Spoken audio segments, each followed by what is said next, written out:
Boa noite a todos, sejam muito bem-vindos a mais um programa da nossa Educação Continuada no Unimed São Roque, parceria com a Visio. É um prazer ter todos vocês aqui. Só para que estão aqui na primeira viagem, toda última quinta-feira do mês, nós do Núcleo de Medicina Baseada em Evidências faremos uma aula sobre algum tema importante, são 12 temas pré-definidos, importantíssimos para o manejo mesmo do pronto-socorro, do pronto-atendimento, da UTI. E é de suma valia que todos vocês participem. As aulas foram pensadas a dedo. Normalmente eu esquematizo e monto a aula pensando em vocês. Essa aula não é uma aula simples. O manejo de cetoacidose diabética é uma aula difícil. Não se assustem quem está online aí, mas é uma aula um tanto quanto pesada. A gente vai bater um papo, vai conversar, vai esquematizar, tenta deixar o mais prático possível. Eu não gosto de textos nas aulas, né? Nunca gosto de colocar muito texto, mas é importantíssimo colocar agora. Agradeço a todo mundo que está online, teve presenças ilustres, o Dr. Gabriel Mello está presente, coordenador de grandes hospitais em Sorocaba, presente com a gente, um brilhante aluno da PUC. Agradeço aos nossos médicos do pronto-socorro que também estão presentes, tem alunos de medicina presentes também, toda a equipe de enfermagem, de fisioterapia, fico muito feliz, viu? Acredito que tem professores das faculdades aqui de São Roque também estão com aula aberta lá na faculdade, então agradeço a presença de todos. Lembrando que essa aula fica gravada, nós estamos gravando essa aula, a aula vai ficar num link no YouTube para acessar todas as vezes que vocês quiserem. A aula de manejo de dengue, protocolo de dengue já está no YouTube, a aula de cefaleia na emergência já está no YouTube, e amanhã, no mais tardar, no sábado, sobe essa aula da cetoacidose diabética para o link do YouTube também. Vamos lá, sem muita enrolação, porque o tema de hoje é bem importante. Sempre eu gosto de começar as minhas aulas falando um pouco sobre de onde eu tiro as minhas informações. Eu vou contar, desde que eu com um apoio do Dr. Adriano, fundei o Núcleo de Medicina Baseada em Evidência da Unimed, é basicamente para a gente conseguir o máximo possível de nível de evidência científica para a gente conseguir bater um papo. Normalmente a gente coloca a bibliografia no final, eu normalmente gosto de colocar logo no início, para vocês entenderem de onde eu tiro todas as nossas informações. Ao invés de a gente pegar informações de vários locais, de vários pontos possíveis, hoje eu peguei basicamente a diretriz, né, o projeto de diretriz da Sociedade Brasileira de Diabetes, feito pelo professor Marcelo Bertolucci. O professor Marcelo Bertolucci é o professor de endocrinologia da Federal do Rio Grande do Sul, do Hospital Moinho de Vento, de Porto Alegre. É um baita profissional, tive o prazer de conhecê-lo em alguns dos nossos congressos e aulas que fazemos em conjunto. E ele é o nosso editor-chefe da diretriz da Sociedade Brasileira de Diabetes, e isso vai ser importantíssimo para nós.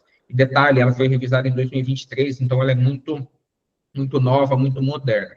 Da mesma forma que eu tentei buscar, falei, será que tem uma evidência a mais, uma evidência superior, ou talvez uma evidência mais recente? Coloquei. A ADA, American Diabetes Association, mostrou e postou em 2024, em agosto de 2024, o novo consenso americano de diabetes, e dentro desse consenso tem bastante foco na cetoacidose diabética. Vamos que vamos, né? Cetoacidose é um tema muito importante, ele está aqui, não é à toa, nós temos semanalmente, nós temos inclusive hoje uma UTI, né? Nós estamos com uma paciente hoje na UTI, semana passada estávamos com um paciente na UTI, e se tiver alguma semana que não teve um paciente na UTI com cetoacidose, pode ser muito por problema nosso que não diagnosticou corretamente, viu? Porque se a gente diagnosticar certo, toda semana vai ter um paciente com cetoacidose no nosso hospital. Só falando um pouco sobre a história, sempre gosto de deixar um pouco de história. A cetoacidose diabética ela foi descrita pela primeira vez em 1886. Importante a gente ter esse dado, né, para a gente entender quando que começou a descrição, da onde que a gente está surgindo, e é uma doença quase sempre fatal, né? Até 1920 era uma doença que praticamente matava 100% das crianças, e normalmente é uma doença que começava muito nos jovens, e até que, mais ou menos em 1922, o Dr. Bate e o Best, na Universidade de Toronto, fizeram um novo extrato purificado, que deram o nome de insulina, e esse extrato mudou o panorama geral mesmo da cetoacidose diabética. Alguns relatos, tem um filme falando disso, eu li um livro, que é a História da Medicina Moderna, e fala um pouco sobre essas duas imagens. Essas duas imagens são muito importantes. Em 1922, na Universidade de Toronto, existia uma ala dentro dessa universidade, dentro desse hospital, onde praticamente as crianças iam para morrer. As crianças com cetoacidose diabética ficavam nessa ala, os pais ficavam sentados ao lado das crianças, e essas crianças estavam fadadas ao óbito. 100% dessas crianças iam a óbito. E com o Dr. Bentinho e o Dr. Best, na descoberta da insulina, essa é uma das histórias mais legais da medicina, que conforme eles aplicaram a insulina no primeiro paciente, segundo, conforme eles foram aplicando, a hora que ele estava chegando nos últimos pacientes, os primeiros começaram a acordar e foram acordando em sequência, né? Os pacientes que estavam fadados a morrer, conforme foram aplicando a insulina neles, a hora que ele estava chegando nos últimos pacientes, os primeiros pacientes foram acordando. Isso rendeu a eles o Prêmio Nobel de Medicina. Isso é bem, bem legal. Essa história é importante demais. Como falei anteriormente, né, a crise hiperglicêmica é muito frequente. Estamos falando tanto de crise hiperglicêmica quanto de cetoacidose. É evidente que a aula hoje vai ser mais sobre cetoacidose, e assim, é potencialmente fatal. Muito comum no paciente com diabetes mellitus do tipo 1, porém, por ser uma complicação muito aguda, a cetoacidose diabética, embora seja típica no DM1, também ocorre nos pacientes com diabetes mellitus do tipo 2. Existe até uma entidade que chama cetoacidose diabética euglicêmica, não quis falar aqui, que é quando a glicemia dela não está alterada, que alguns medicamentos podem causar. Então, nós, equipe de pronto-socorro, precisamos ter um atendimento rápido e eficaz. A agilidade, o tempo de resposta nosso, enquanto equipe profissional, vai mostrar e vai cursar com complicações ou não desse paciente. Tivemos, umas 2 semanas atrás, uma paciente que foi atendida com cetoacidose diabética numa cidade vizinha, não vou falar que foi em Ibiúna, mas numa cidade vizinha, e que demorou um pouco o atendimento dela. Quando ela chegou aqui no hospital, ela já estava em complicação. Infelizmente, é uma paciente que a gente teve que entubar, passar acesso, tivemos que dialisar, ficou 14 dias entubada, quase 20 dias de UTI, e para a honra e glória do nome do Senhor, ela teve alta, está bem, clinicamente bem, andando, conversando, caminhando, e ela foi uma grande vitoriosa. Para nós, isso é muito bom. E a cetoacidose diabética, ela não está sozinha, existe o diagnóstico de cetoacidose diabética e estado hiperglicêmico hiperosmolar. Eu vou falar rapidamente depois qual a diferença entre as duas, mas basicamente no estado hiperosmolar, nós não temos a presença de acidose, somente na cetoacidose. Essas são as nossas principais. Desde a década de 50, assim, conforme a gente foi melhorando, tendo um antibiótico, tendo uma ênfase na hidratação, tendo um controle hidroeletrolítico melhor e o uso da insulina, a mortalidade caiu demais. Ou ela caiu para cerca de 10%. Eu vou contar que uma mortalidade de 10% ainda é uma mortalidade muito alta. É evidente que este dado é feito num consenso nacional, pegando dados de todos os países do Brasil, em regiões do Norte e Nordeste, que têm um acesso um pouco menor à saúde do que nós. Mas tem um estudo da Universidade Federal do Rio de Janeiro, da Ilha do Fundão, que mostrou que um centro de excelência, a mortalidade é menos de 1%. Eu vou contar com muita convicção e com muita felicidade. Eu estou há 7 anos nesse hospital, trabalhando na emergência na maioria das vezes. A cetoacidose, na maioria das vezes, também chega nos dias que eu estou de plantão. Está todo mundo rindo porque eu sou muito pé frio. E eu não me lembro de ter perdido um paciente com cetoacidose nesse hospital. Então, isso para nós é um fator muito legal, é um fator muito bom, que deixa a gente bem feliz. E a gente eu coloquei o edema cerebral nessa primeira parte. Eu vou falar um pouco sobre edema cerebral um dos últimos slides da aula, porque quando a gente atinge o edema cerebral, a mortalidade pode chegar acima de 30%. Isso é muito ruim, por isso que a precocidade no tratamento é importante. Quanto mais ágil nós somos, quanto mais treinados nós somos, melhor é. Toda aula eu sempre falo a mesma coisa. Eu vou repetir. A repetição nos leva à excelência. A repetição nos torna excelentes. Se você quer ser excelente em algo que você faz, tem que repetir muitas vezes. Então, repetir, o processo nos torna muito bom. Eu falo com muita convicção, converso muito com os profissionais. Ser excelente um dia é fácil. O difícil é ser excelente todos os dias. A excelência, ela não é um dia de inspiração. A excelência não é uma inspiração de um dia. A excelência é um hábito. Você tem que ter o hábito de ser excelente, o hábito de ser o melhor. Sem muitas delongas, hoje, foco total. Critério diagnóstico. Quem gosta de ter print, os alunos da faculdade, quem gostar, esse detalhe. Todas essas aulas vão ficar na pasta de documentos institucionais, em todos os computadores do hospital. Se não tiverem, vocês podem cobrar o enfermeiro Gustavo, que está aqui na minha frente, ele vai colocar essa aula lá. Para todos vocês, em qualquer computador do hospital, ter acesso a essa aula. Critério diagnóstico da cetoacidose diabética. Básico. Vou contar. Sim, não dá para fugir. Alguns, eu sei que tem bastante gente que faz bastante pergunta, alguns colegas fazem pergunta, não se assustem, os critérios mudaram mesmo, viu? Essa aula que eu fiz o ano passado, o ano retrasado, eu usei o critério de glicemia acima de 250, mas hoje nós já buscamos os critérios de reduzir um pouco mais essa glicemia, está muito recente essa aula, está muito atualizado, então os critérios são glicemia acima de 200, pH menor que 7,3 e bicarbonato menor que 15. O último dado, que é cetonúria ou cetonemia, são duas fitas que nós não dispomos no hospital, não são todos os hospitais que têm. Então, só com os 3 primeiros já daria para fazer o diagnóstico. A cetonúria seria acima de 2 e a cetonemia com fitas acima de 3, mas normalmente a gente não usa este padrão neste hospital e não são todos os hospitais que têm uma fita reagente de cetonúria. Lembrando de novo, glicemia acima de 200, pH menor que 7,3, bicarbonato abaixo de 15. Lembrando que para eu ter esses dados, eu preciso de uma gasometria arterial. Gasometria venosa não dá os parâmetros fidedignos. Para diagnóstico de cetoacidose diabética, eu preciso ter uma gasometria arterial. Como eu tinha falado um pouco para vocês, a diretriz da Sociedade de 2023 fez essa mudança, porque a Sociedade Americana, em 2009, usava como referência 250. Então, nós mudamos um pouco. A cetonemia acima de 3 e a cetonúria com 2 ou mais nas tiras reagentes, que nós não temos. Então, vamos focar. Glicemia acima de 200, pH menor que 7,3 e bicarbonato menor ou igual a 15. Sim. Uma pergunta, doutora, glicemia sérica ou D? Muito bom.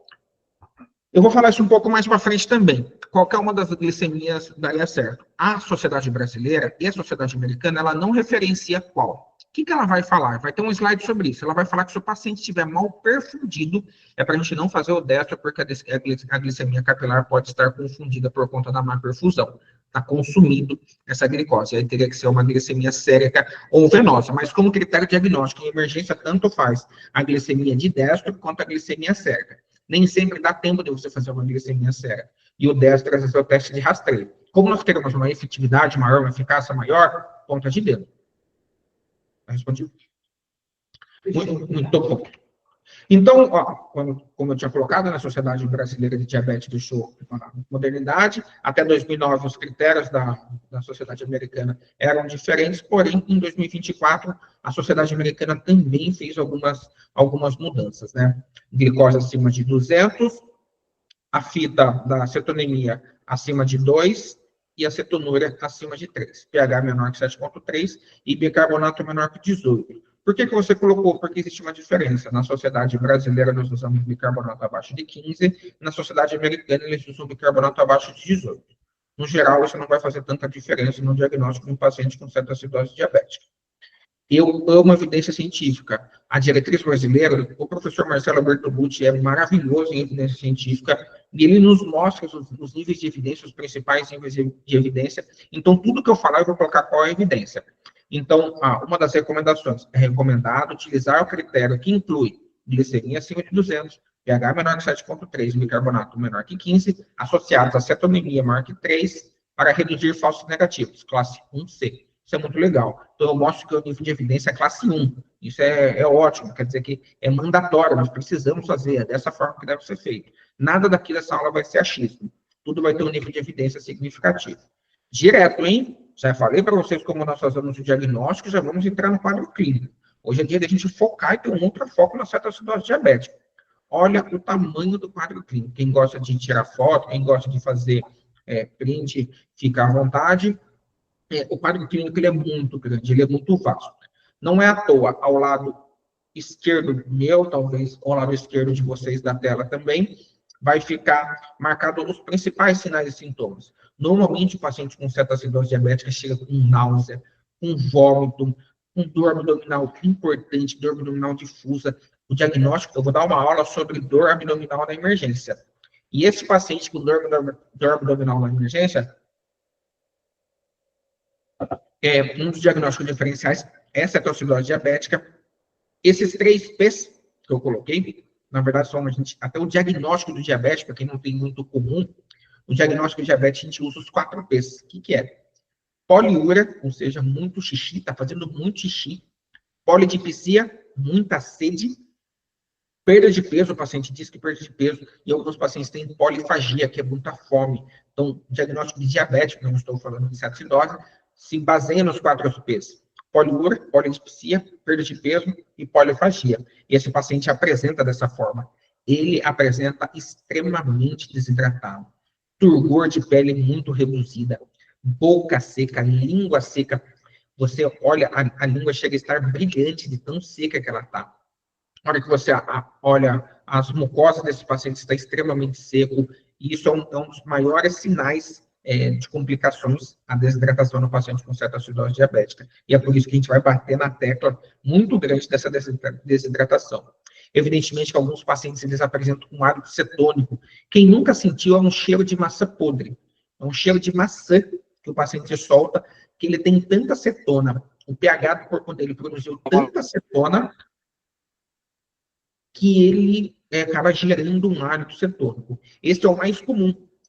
E esse é o quadro clínico, e do outro lado, muito do que a gente vê. O que a gente vai ver no exame físico desse paciente? É um paciente que está muito fatigado, é um paciente que está com fraqueza, ele chega muito taquicárdico, o paciente chega taquicárdico por conta da descompensação, por conta da tempestade hidroeletrolítica, por conta do corpo tentando vencer. A gente chama de estado hiperdinâmico, o coração entra no estado hiperdinâmico com aumento de frequência cardíaca, taquipneia, nós vamos entender o porquê que o paciente faz taquipneia, a taquipneia está muito ligada com o CO2, faz uma respiração, que seria uma respiração clássica, aos estudantes de medicina é importante reconhecer a respiração de Kussmaul, é importantíssimo, o paciente chega com respiração de Kussmaul, em alguns momentos ele desenvolve uma respiração de Chayes-Stokes, que é uma respiração mais grave, muito provável que esse paciente deve ser entubado. Ele chega muito letárgico, se ele começa a estar em estado de coma, nós já temos um paciente com uma extrema gravidade. Quadro clínico grande, mas é importante a gente saber reconhecer esse quadro clínico. Eu falei sobre a respiração de Kussmaul e vou explicar o que é. A respiração de Kussmaul nada mais é do que um mecanismo compensatório. Todas as vezes que nós estamos em acidose, o centro regulador no bulbo cerebral, ele começa a perceber a concentração de CO2 e a concentração de H+, e começa a liberar o mecanismo compensatório da acidose. Ele é intrinsecamente ligado à acidose metabólica, viu? E, na verdade, a respiração de Kussmaul, se eu tivesse que explicar rapidamente, é uma hiperventilação compensando o pH. Ponto. O paciente faz uma taquipneia para tentar compensar o pH.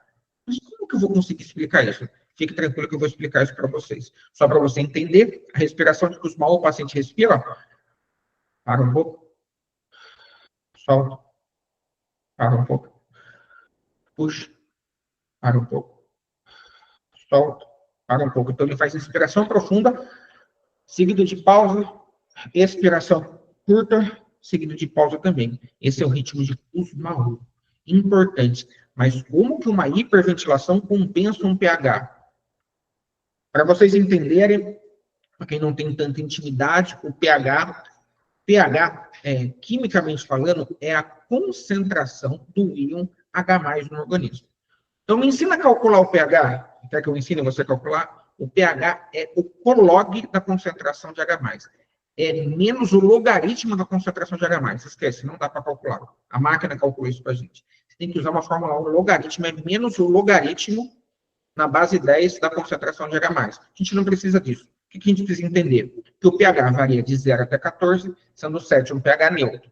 Olha o tamanho da variação do pH. É uma variação muito grande. O pH tem uma variação de 0, um ambiente extremamente ácido, para 14, um ambiente extremamente alcalótico.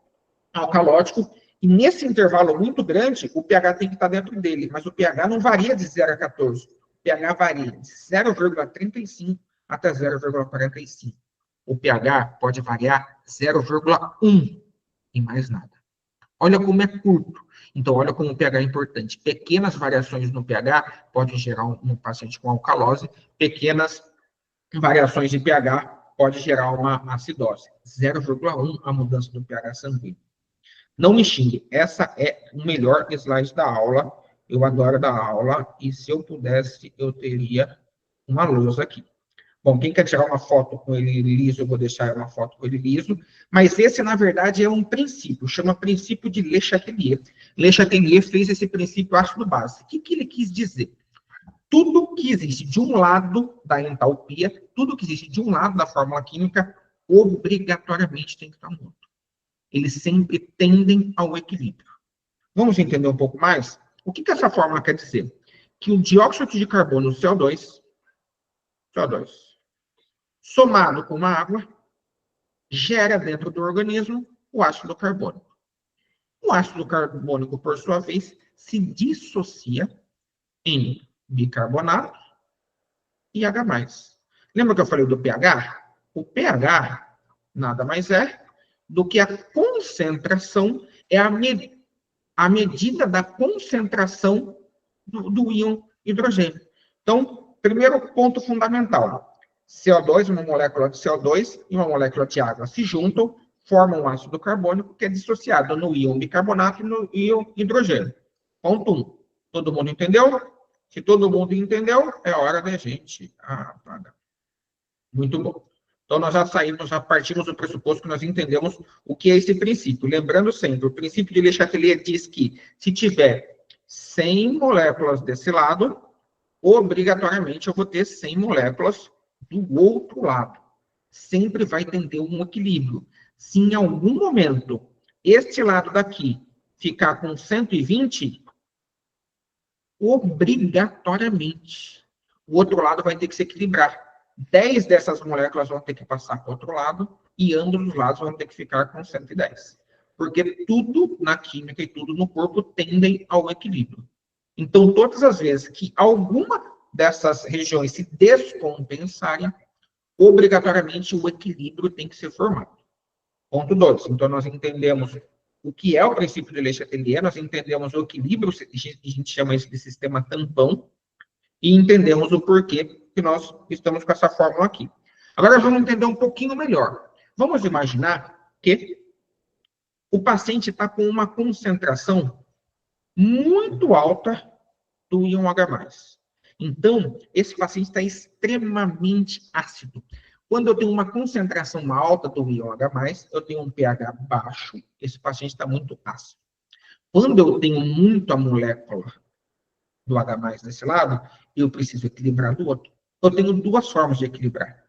Uma forma de equilibrar, se a gente pensasse no raciocínio clínico rápido, seria só eu colocar mais bicarbonato, porque o bicarbonato vai tamponar o H+.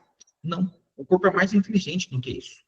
Ao invés de eu mexer no íon bicarbonato, que é difícil do rim conseguir metabolizar, e eu não tenho ele com muita disposição, eu vou mexer no íon CO2. Como que eu vou mexer no íon CO2? Quando eu estava na faculdade, no meu primeiro semestre da faculdade, a doutora Maria Lourdes Pérez Bárbaro, a famosa doutora Mona, me ensinou uma coisa que eu nunca mais me esqueci. Sempre na vida pensem nisso. O CO2 talvez não faça sentido, mas pensa dessa forma. O CO2 sempre está ligado com H+. Pensa nisso. Por que você está falando isso? A molécula do CO2 sempre está ligada com H+. Por que eu quero dizer isso para você? Porque se você tiver esse conceito que a molécula de CO2 sempre vai estar ligada com H+, você vai entender que hora que o paciente exala, quando ele inspira, e a hora que ele expira, ele exala 100 vezes mais CO2 do que ele inspirou. Se ele inspirou 10 moléculas de CO2, ele exala 100, 110, 100 vezes mais. Por quê? Porque esse paciente, ele libera sobre a forma do metabolismo da glicose, sobre o metabolismo anaeróbio, o metabolismo aeróbio, o ciclo de Krebs, ele elimina CO2. Por eliminar CO2, e você vai perceber que o íon H+ está desse lado, o CO2 está desse. Pensa de uma forma, então. Todas as vezes que eu eliminar CO2, então eu tenho aqui, ó, um patamar de CO2. Eu estou respirando muito rápido. Eu estou eliminando o CO2. Então, a minha concentração de CO2 vai diminuir. Todas as vezes que a minha concentração de CO2 diminui, tem que ter um equilíbrio. Alguém do outro lado tem que se desviar para esse. Eu vou fazer a concentração de H+, também diminuir. A hora que eu diminuo a concentração de H+, eu consigo melhorar o pH do paciente. Então, a hiperventilação é um mecanismo que o corpo tem de eliminar CO2 muito rápido. Ele elimina CO2, porque a hora que eu eliminar CO2, as moléculas... E vamos lá de novo. Eu tenho 100 moléculas de um lado e tenho 100 moléculas de outro, certo? Eu vou começar a fazer uma hiperventilação, uma taquipneia, um ritmo de Kussmaul. Eu começo. E o paciente com cetoacidose diabética chega exatamente assim no pronto-socorro. Quando ele começa a fazer isso, eu estou eliminando o CO2. Então, ao invés de eu ter 100, eu passo a ter 90. Eu demoro mais um pouquinho, eu passo a ter 80. Eu passo a ter 70 de CO2. Quando eu caio a concentração de CO2, opa, do outro lado eu tenho 100, tem que cair também. Então, o íon H+, ele desloca o equilíbrio para o lado esquerdo e começa a cair 90, 80, 70 também, porque os dois lados têm que entender o equilíbrio. Então, todas as vezes que você eliminar CO2, você está eliminando o hidrogênio junto. Com isso, a taquipneia, o paciente com taquipneia elimina o íon H+. Quando eu elimino o íon H+, eu melhoro a acidose do paciente, porque a acidose está intimamente ligada com o íon H+. É difícil, é complexo, não é fácil, mas grava essa informação. O CO2 está ligado com o H+. Por que essa informação é importante? Na UTI, quando você precisar lavar CO2 do paciente, ou quando o paciente está com uma acidose muito grande, você aumenta a frequência respiratória do ventilador. Eu pego uma gasometria na UTI, pH 7,2, não é uma cetoacidose, é só uma acidose normal. pH de 7,2, o que eu posso fazer? Está entubado o paciente? Aumenta a frequência respiratória. Quando eu aumento a frequência respiratória, eu vou eliminar mais CO2. Quando eu elimino mais CO2, automaticamente o pH desse paciente vai subir. Fez sentido? Não é fácil, é difícil. Podem fazer a pergunta que vocês quiserem, que eu, da maneira que for mais fácil, eu vou respondendo para vocês. Esse é o único slide mais difícil. Agora, para você entender, o mesmo slide de uma maneira um pouco mais tranquila de você entender, que não tinha como fazer sem ele. Vamos imaginar que aqui eu tenho o mesmo equilíbrio. Eu tenho o ácido com carbono no meio, de um lado, o CO2, dá para ver a imagem bem? Dá, né? O CO2, o H2O, e do outro lado, o H+, e o bicarbonato. Pensa comigo. Eu estou com um equilíbrio perfeito. E eu comecei a adicionar H+. A hora que você adiciona H+, o que o corpo tem que fazer? Ele tem que deslocar o equilíbrio para a esquerda. A hora que ele desloca o equilíbrio para a esquerda, vem para o pulmão percebe isso e aumenta a frequência respiratória. Eu aumento a frequência respiratória para eu conseguir eliminar CO2 e estabilizar. Da mesma maneira que o corpo começou a remover íon H+. Imagine que você está com alcalose, está com seu pH está mais alto. Você está removendo o íon H+. Olha o que acontece. A hora que você vai desequilibrar, ele tem uma redução da frequência respiratória. O paciente reduz a frequência respiratória, ele retém mais CO2 dentro do corpo dele para atender o equilíbrio. Isso é um sistema tampão clássico. Esse é o equilíbrio ácido-básico clássico. É difícil, não é fácil. Respira, toma um pouco de água, puxa um ar bem fundo para oxigenar o cérebro. Pode fazer a pergunta. Quando eu faço a curva para a direita, eu estou diminuindo a atividade pulmonar e segundo o CO2. A Daiane está perguntando, quando eu desloco a curva, olha ali na tela, quando você desloca a curva para a direita, quando você desloca a curva para a direita, quer dizer que você está com muito CO2 ou ar. Então, se você está com muito CO2, por exemplo, num paciente que está com frequência respiratória baixa, um paciente muito tabagista, ou num paciente que retém muito CO2, aquele paciente retentor de CO2, eu tenho muito CO2, eu tenho que jogar o equilíbrio para o outro lado. A hora que você joga o equilíbrio para o outro lado, você aumenta a concentração de bicarbonato, aumenta a concentração de H+. Da mesma maneira que, e quando você aumenta a concentração, você mexe também no pH. Se você diminuir a concentração de CO2, você desloca o equilíbrio para o lado contrário. Então, aumentei CO2, desloco para lá, diminui CO2, desloco para cá. Da mesma maneira do lado esquerdo. Se você aumentar a concentração do íon hidrogênio, automaticamente você vai precisar usar o sistema tampão com o CO2, às vezes o CO2 sozinho dá conta, às vezes não dá. Às vezes eu preciso usar o sistema renal. Aqui nós estamos falando apenas do sistema respiratório, da compensação respiratória, mas existe a compensação renal com o bicarbonato. Mas é complexo mesmo. Respira. E quais são os fatores precipitantes? O que precipita um paciente com cetoacidose diabética? Número 1, disparado, infecção. Infecção é o principal fator de risco do paciente com cetoacidose diabética. Você não tem a menor dúvida que a infecção é o principal fator. A paciente que estava na UTI estava com uma infecção de pele enorme, em região de tórax, assim, até encostando em região external, como a osteomielite. Segunda causa, descompensação da terapia com insulina. Isso muito em jovem, muito comum.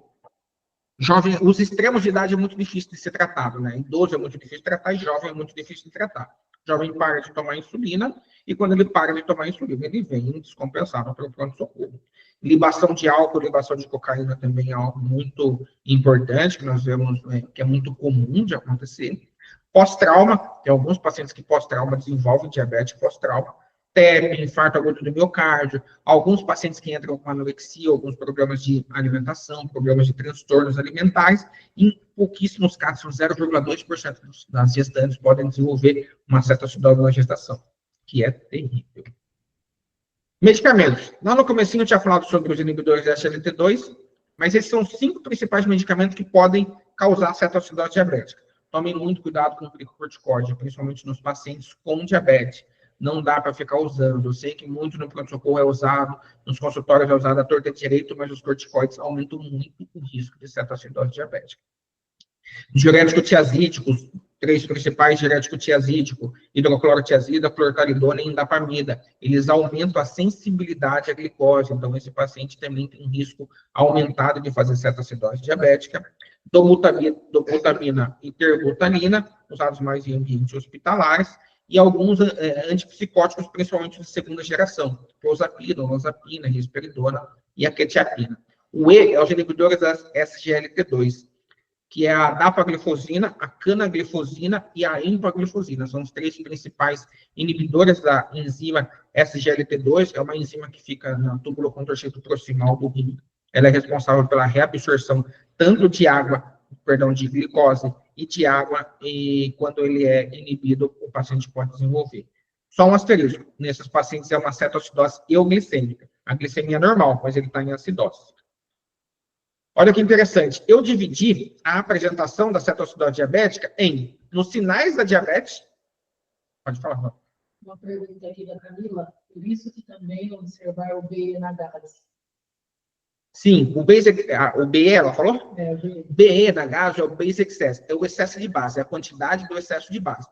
O base excess também é muito importante caso você precise usar bicarbonato, não vai ser esse caso para fazer esse cálculo, mas sim, o base excess é fundamental. Nós teremos um dia que vai ser uma aula só sobre gasometria. Eu sei que eu tive que falar muito sobre o sistema tampão, que não tinha como você entender o porquê que aquele sistema tampão é só para você entender que a taquipneia mexe no pH.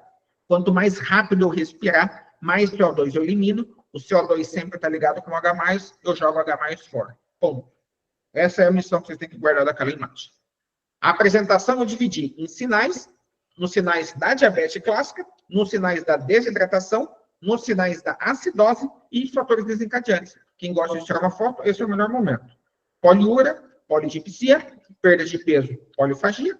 Quais são os sinais de desidratação? Boca seca, fraqueza muscular, náusea, vômitos e dor abdominal. Os principais sinais da acidose, o paciente fica com hiperpneia ou taquipneia, hálito cetônico, confusão mental. Por que ele fica com confusão mental? A meninge ela é altamente sensível, seletiva e permeável ao íon H+, então o paciente fica muito obnubilado, fica muito confuso, torpor e coma, que já é um sinal de extrema gravidade e é um sinal que nós temos que nos preocupar com edema de pulmão, edema cerebral, perdão. E os fatores desencadeantes, traumas físicos, emocionais, infecções e abandono do tratamento. Rapidamente, só para os colegas aí que tem que ficar muito atento. Anamnese na cetoacidose diabética. O que você tem que perguntar? Últimas aplicações de insulina, qual que é o tipo que usa, a dose, o horário, quando que começou os sinais clínicos, a dor abdominal do paciente com cetoacidose diabética mimetiza muito um paciente com abdômen agudo inflamatório. Então, quando você vai fazer o exame, você perceber que ele está taquipneico, você tem que pensar sempre em cetoacidose diabética. Se ele tem alguns sinais clínicos de acidose, quais são os hábitos alimentares desse paciente, antecedentes pessoais e familiares, se ele tem alguma outra doença endócrina, ou se tem criança que, assim, no perfil pediátrico, nas crianças abaixo de 2 anos, se ela tem uma sede muito intensa ou se ela está muito irritada. Isso é só rapidamente para a gente lembrar um pouquinho da anamnese. Respira. Como que eu vou definir a gravidade da cetoacidose diabética? Há uma divergência aí também. A Sociedade Americana coloca outros valores, mas como eu confio muito no professor Marcelo Bertolucci, nós estamos no Brasil, e a Sociedade Brasileira de Diabetes é excepcional, nós vamos usar a nossa referência nacional. A referência nacional mostra que a cetoacidose leve, pH entre 7,3 e 7,2, a moderada entre 7,2 e 7,1, e a grave abaixo de 7,1. A americana diz que a grave é abaixo de 7,0. Basicamente, essa é a mudança. E quais são os indicadores de gravidade? Nós não temos a cetonemia, mas a cetonemia acima de 6, pH abaixo de 7,1, quando o paciente tem hipocalemia na admissão, ou seja, o paciente está com o potássio abaixo de 3,5, Glasgow abaixo de 12, ou seja, o paciente já está começando a ficar confuso, torporoso. Nós temos alguns profissionais que às vezes estão aí com Glasgow abaixo de 12 também. Saturação abaixo de 92 em ar ambiente, mesmo com a função respiratória normal. Pressão, paciente que já está chocado, né? Paciente com uma pressão arterial sistólica abaixo de 90. Taquicardia ou bradicardia e anion gap acima de 16. Eu vou explicar daqui a pouquinho o que é o anion gap para vocês. E por que o paciente morre? O que faz o paciente morrer de cetoacidose diabética? Basicamente, edema cerebral, hipopotassemia e hipopotassemia, sim. Porque quando nós instalamos o tratamento com insulina, a insulina aumenta a permeabilidade celular pelo potássio. A insulina pega o potássio que está dentro da luz do vaso e manda para dentro da célula. Então, a insulina causa hipopotassemia, a queda do fosfato, hipoglicemia, principalmente se a gente não estiver atento, não fizer os déficits de qualidade, trombose, mucormicose, rabdomiólise e pancreatite. Essas são as principais causas de morte por cetoacidose diabética. Pode me xingar à vontade. Uma hora vocês vão precisar dessa tabela e desses dados aqui. Se você dá plantão em emergência, dá plantão em pronto-socorro, precisa saber calcular. Eu preciso ter isso o tempo todo? Eu vou deixar essa aula disponível em todos os computadores. Mas é importante, se você vai manejar uma cetoacidose diabética, você tem que saber o que é uma osmolaridade plasmática efetiva e o anion gap. Anion gap é a subtração entre todos os cátions positivos e os anions negativos. E aí, você tem um anion gap, né? Osmolaridade plasmática, nós temos dois cálculos, a total e a efetiva. A total, tem um asterisco que eu vou falar para vocês, é 2 vezes o sódio, mais glicemia dividido por 18, mais ureia dividido por 2,8. Eu vou contar.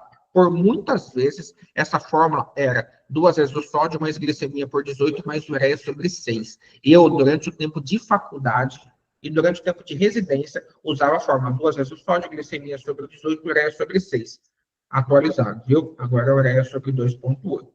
E a osmolaridade plasmática, o valor normal dela é entre 280 e 295. A osmolaridade plasmática efetiva, a única diferença é que nós não usamos a ureia como referência. E o anion gap. Anion gap também tem 2 formulações. Uma formulação usa o anion gap, eu acho que eu devo ter o próximo slide, deve falar sobre isso, se eu não estou enganado. É só o sódio, como cátion positivo, menos a somatória de cloro e bicarbonato. Então, você vai pegar o sódio, subtrair do cloro e de bicarbonato, normal, de 4 a 12. Alguns autores colocam o sódio mais o potássio menos o cloro e o bicarbonato. E aí o valor normal seria de 8 a 12. A Sociedade Brasileira usa esse anion gap, eu vou usar o que a Sociedade Brasileira usa em respeito ao professor Marcelo. Eu coloquei realmente o segundo slide. Então, nós temos a primeira forma, que o anion gap é o sódio mais o potássio menos o cloro e o bicarbonato. Lembrando desse lado aqui, é a somatória dos íons positivos subtraindo dos íons negativos. E a segunda forma, só o sódio subtraindo do cloro e do bicarbonato. É só título de curiosidade para vocês. Mas Não me xingue, gente, isso é importante. Ah, você está falando de forma, é importante. Se não fosse importante, eu não falaria para vocês hoje. Vamos lá de novo. Água e respira, que agora é a hora que a gente divide as crenças dos meses. Eu estou com polidipsia hoje. Lindões, foco total. Ó, foco total. Todo mundo foco. Toma uma Ritalina aí, um Lisdev, um Lind, do João Gabriel. Vamos lá. A Daiane está sentando até que é mais perto. Eu acho que quem tiver no celular talvez precise de um zoom. Não é fácil. Como é a fisiopatologia? A fisiopatologia a gente tem que começar lá de cima. Um paciente que está com infecção ou administração insuficiente de insulina ou estresse ou medicamento. Bom, nós então falamos agora daqueles fatores desencadeantes. O que isso causa? Esta tabela, ao lado esquerdo, vai falar mais sobre cetoacidose, ao lado direito, mais estado hiperglicêmico e hiperosmolar. Já vou falar sobre isso. Isso faz uma absoluta deficiência da insulina, cursando com uma utilização maior, uma diminuição da utilização da glicose. As células lipídicas aumentam algo que a gente chama de lipólise. Lipólise é a quebra da gordura do corpo, transformando ela em açúcar. FFA, que são ácidos graxos livres, aumento dos ácidos graxos livres, aumento do glicerol. Com isso, este mecanismo que começou pela infecção, ajustou a insulina, aumentou a absorção de glicose, vai até o fígado e faz algo que a gente chama de glicogenólise. Respira. Lise quebra glicógeno de glicogênio. Então, glicogênio, lise. Glicogenólise é a quebra do glicogênio que está no músculo e no fígado, e eu libero isso para o sistema. Então, segue comigo de novo. Infecção, absoluta deficiência de insulina, diminuiu a utilização de glicose, aumentou a lipólise, aumentou o glicerol, fez glicogenólise. O que acontece no final? Hiperglicemia. Opa! Ponto 1. Ponto 2. A hora que ele chega, a lipólise, a hora que isso chega no fígado, o corpo começa a produzir cetona em grande quantidade. Eu faço uma hipercetonemia e eu gero uma cetoacidose. Então, a cetoacidose é um ambiente com hiperglicemia e acúmulo de cetona. Respira. Isso. Ponto. E no estado hiperglicêmico hiperosmolar? É do outro lado. A hora que eu tenho a infecção e a administração de insulina errada, eu tenho hormônios contrarreguladores. O glucagon é o principal dele. Isso vai até os tecidos periféricos, principalmente a relação muscular. Faz a mesma resposta do que a da cetoacidose diabética, que é a diminuição da absorção da glicose, gerando também hiperglicemia. Só que desse lado acontece o contrário. Eu começo a fazer uma glicosura, eu tenho um efeito de diurese osmótica, eu tenho uma perda hidroeletrolítica, gerando uma hiperosmolaridade. Então, a diferença da cetoacidose diabética, do estado hiperglicêmico hiperosmolar, na sua fisiopatologia, é que no estado hiperglicêmico hiperosmolar, eu tenho uma perda hidroeletrolítica importante, gerando uma hiperosmolaridade. Lembrando de que A é a cetoacidose diabética, HHS é estado hiperglicêmico hiperosmolar. Mas o que é isso que você está falando? Vou falar para vocês. Lembrando só a deficiência de insulina, aumenta a lipólise, aumenta os ácidos graxos livres, vai até o fígado, produz corpos cetônicos e gera uma cetoacidose diabética. Pronto. Certo? E no estado hiperglicêmico hiperosmolar, a deficiência da insulina, aumenta os contrarreguladores, os hormônios contrarreguladores, falei do glucagon, as catecolaminas, o cortisol e o GH, que é o hormônio do crescimento, aumentando a proteólise, o paciente quebra a proteína, gerando uma hiperglicemia, fazendo a desidratação, distúrbios hidroeletrolíticos, perda de água, todos os fatores que nós olhamos nesses pacientes. Você está entendendo a fisiopatologia. O porquê que o paciente desidrata? O paciente desidrata porque ele faz glicosura, por diurese osmótica, perda de água e eletrólitos. O paciente fica ruim por conta disso. É complexo, não é fácil. Se fosse fácil, a gente estava assistindo Netflix. Diagnóstico de estado hiperglicêmico e hiperosmolar. Olha como é bem diferente da cetoacidose. A glicemia é elevadíssima. Glicemia acima de 600, mas com pH normal. Olha como o pH desse é normal. E uma osmolaridade acima de 320. Lembrando da osmolaridade, né? 2 vezes o sódio, mais... Quem vai completar a fórmula?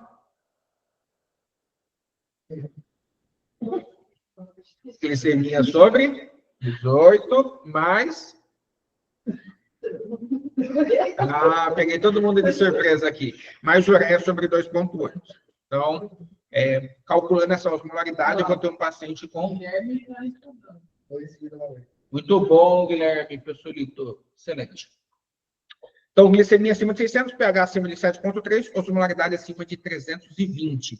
Da onde você tira essas informações? Eu tiro da minha cabeça? Não, eu não tiro da minha cabeça. Essa informação, isso aqui, ó, do ano passado, 2024. Critério de cetoacidose diabética, critério de estado hiperglicêmico hiperosmolar. Glicemia acima de 600, osmolaridade total acima de 320, bicarbonato acima de 15. Isso é muito importante.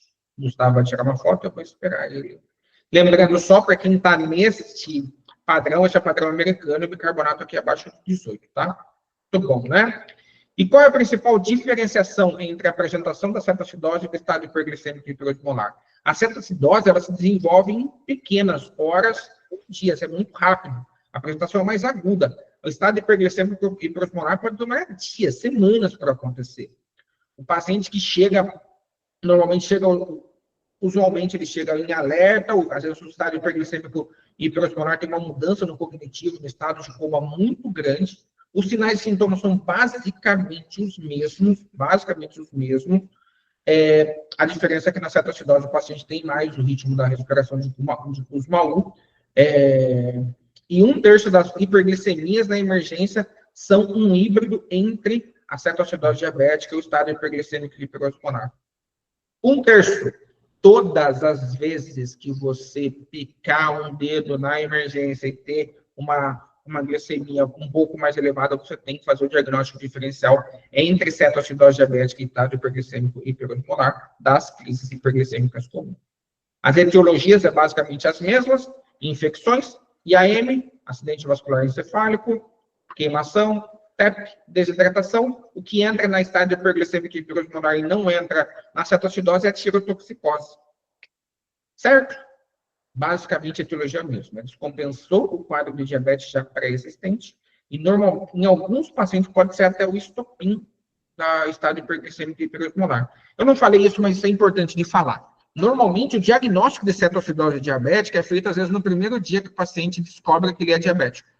Quando você descobriu diabetes mellitus do tipo 2? Ah, doutor, sei lá, tem uns 5, 6, 7 anos que eu tenho. Doutor, isso é diabetes mellitus do tipo 1. Quando que você descobriu? Doutor, foi no dia 18 de agosto de 2010. Por quê? Porque foi o dia que ele foi para a UTI. Foi o dia que o paciente tem cetoacidose diabética. O paciente lembra da data. Importantíssimo. Pum, passou a parte chata, rápida agora. Abordagem no pronto-socorro. O que eu tenho que fazer? Aqui o principal é, principalmente para quem está de plantão, o que eu tenho que pedir? Ponto. Já deixei tudo aqui que você precisa pedir. Você não precisa se preocupar com nada. Eu vou até esquematizar, eu vou conversar com a equipe de TI, se a gente consegue colocar um ícone cetoacidose diabética no nosso TASI. A gente vai ter a mudança, né? Existe a possibilidade de a gente ter uma mudança, mas a gente colocar um item cetoacidose para já sair todos os exames completos.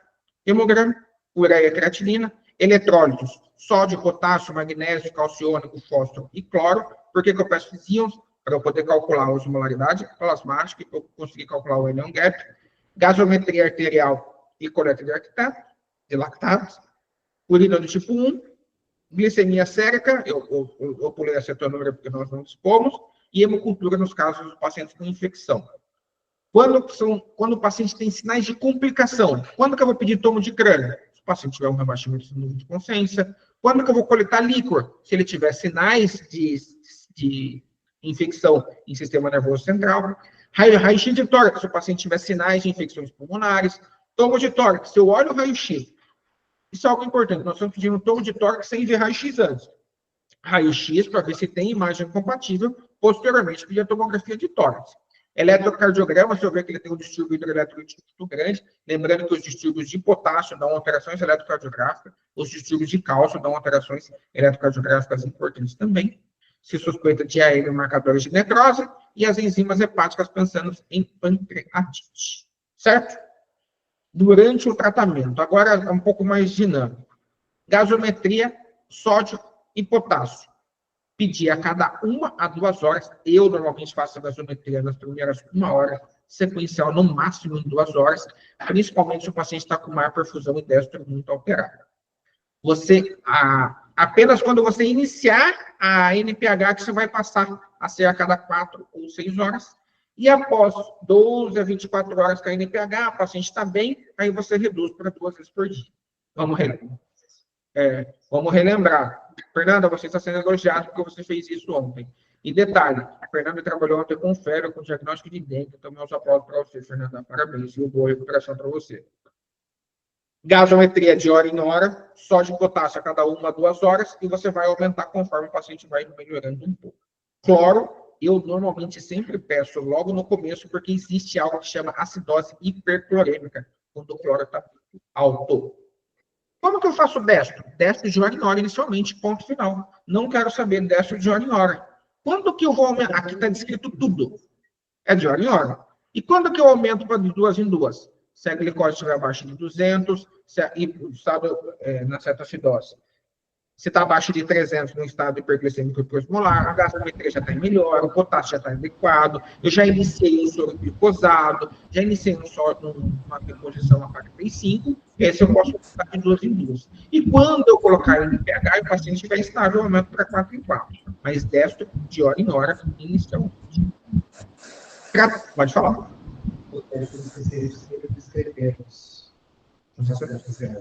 Importantíssimo, importantíssimo. A doutora Marilice está online, a doutora Aline também, ela pega no nosso pé. Nós precisamos prescrever as gasometrias. Por mais que o gasômetro fica no nosso ambiente hospitalar, nós precisamos sempre colocar no sistema. Não importa. Se você for fazer gasometria de hora em hora, eu vou ter que prescrever 10? Vai ter que prescrever 10. Não tem como, você vai ter que prescrever todas as gasometrias, sim. Uma pergunta do Guilherme Cristolito, doutor, aumentar de 2 em 2 horas o intervalo para a glicemia séria como de dedo? Repete a pergunta. Aumentar de 2 em 2 horas o intervalo da glicemia séria como de dedo. Tá. As duas, aqui é ponta de dedo, né?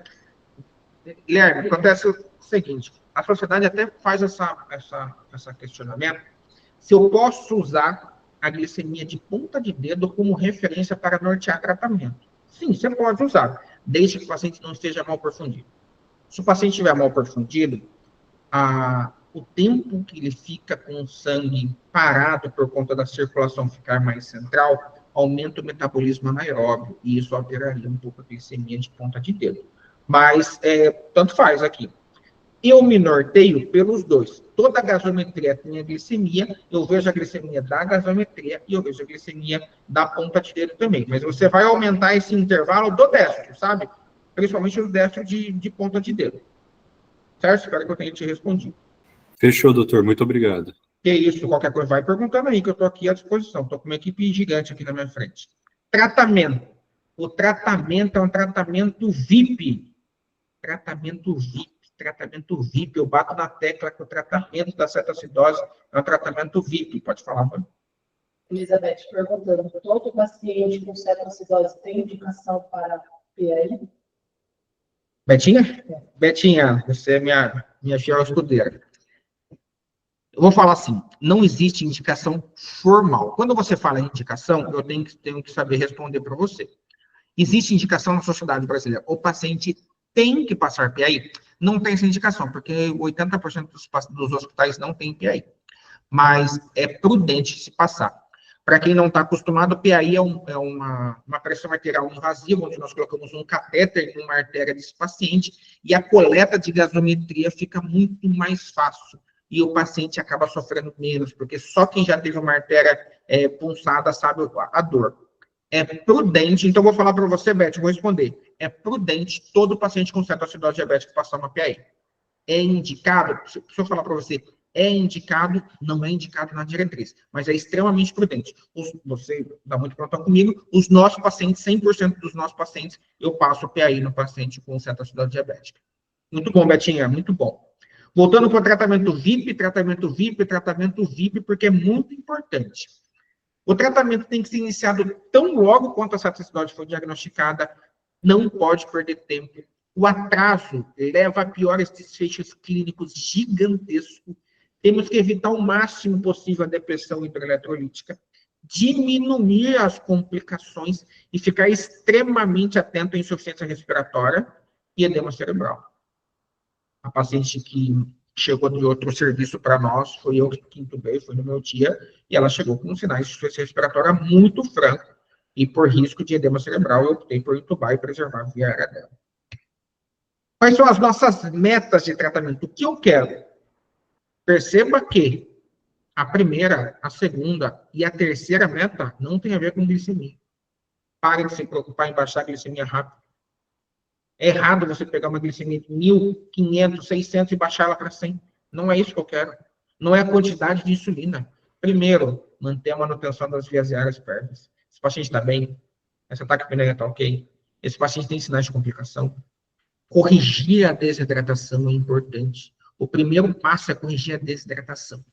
Corrigir os distúrbios hidroeletrolíticos, ácido básico, principalmente do potássio. Só depois a minha meta é, de fato, reduzir a glicemia e a osmolaridade e identificar e tratar o fator precipitante.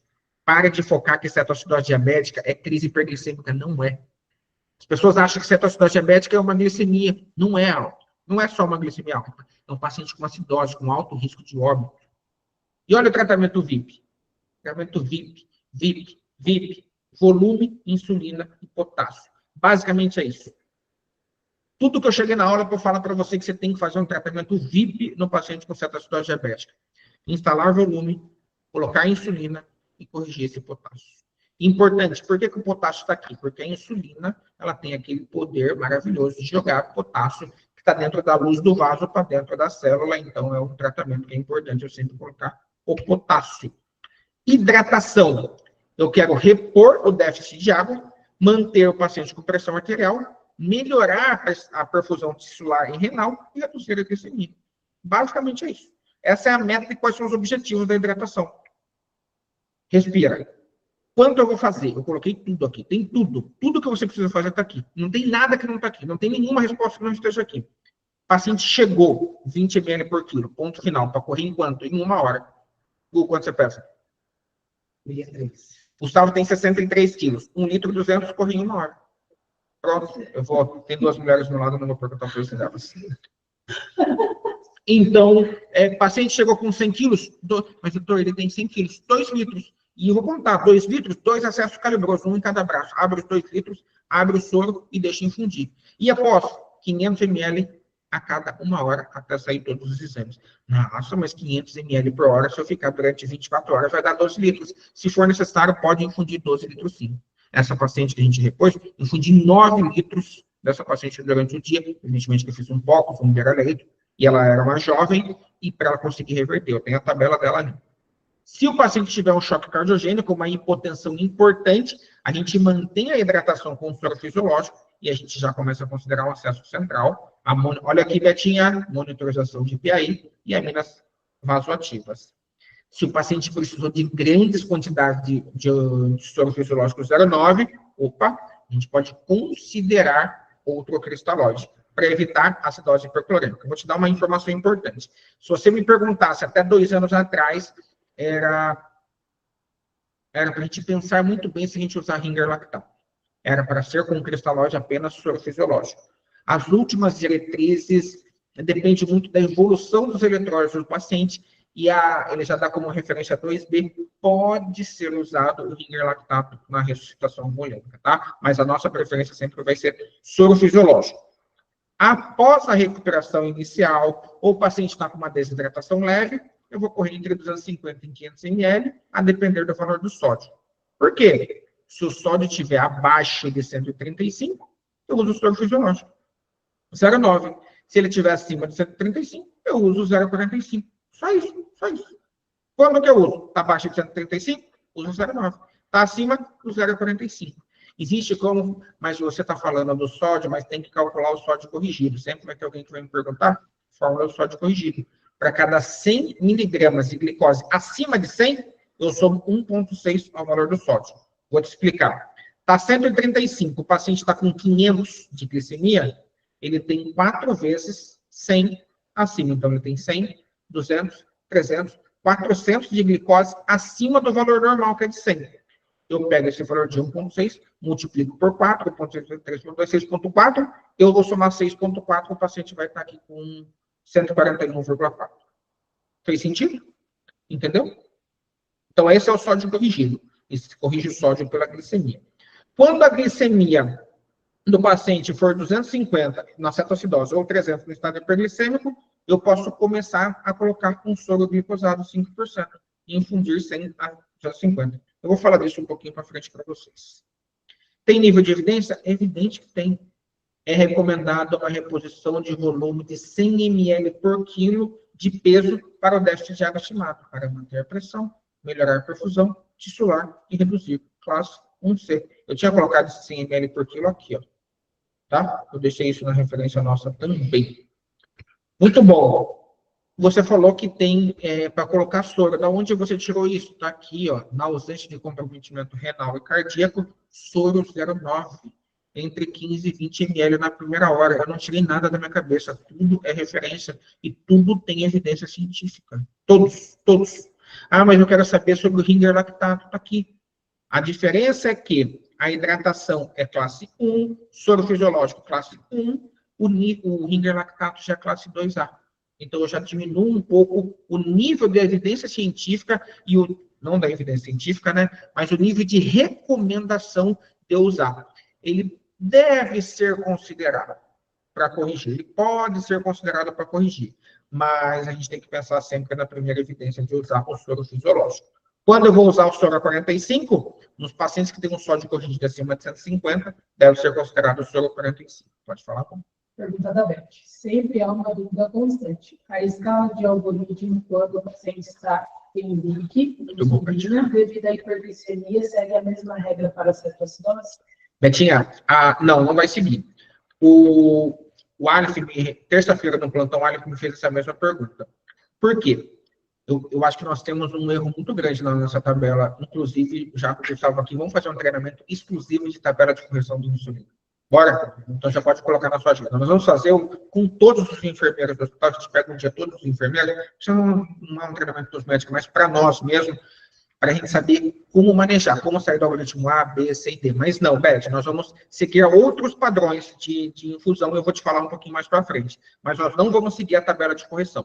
Essa tabela de correção pode ser usada no pós, no período depois que eu já estou com a resolução feita, aí eu sigo essa tabela. Caso contrário, nós vamos seguir as nossas evidências. Mas excelente sua pergunta. Respira. Qual que é o manejo da hidratação? Aqui ele coloca 1 a 1,5 litro na primeira hora, pensando que o paciente possa ter entre 50 e 75 quilos. Coloquei 1 a 1,5 litro na primeira hora. Determina o estado de hidratação. Se o paciente tem um choque hipovolêmico, droga vasoativa. Está desidratado grave, eu vou colocar mais 1 litro por hora até a estabilização.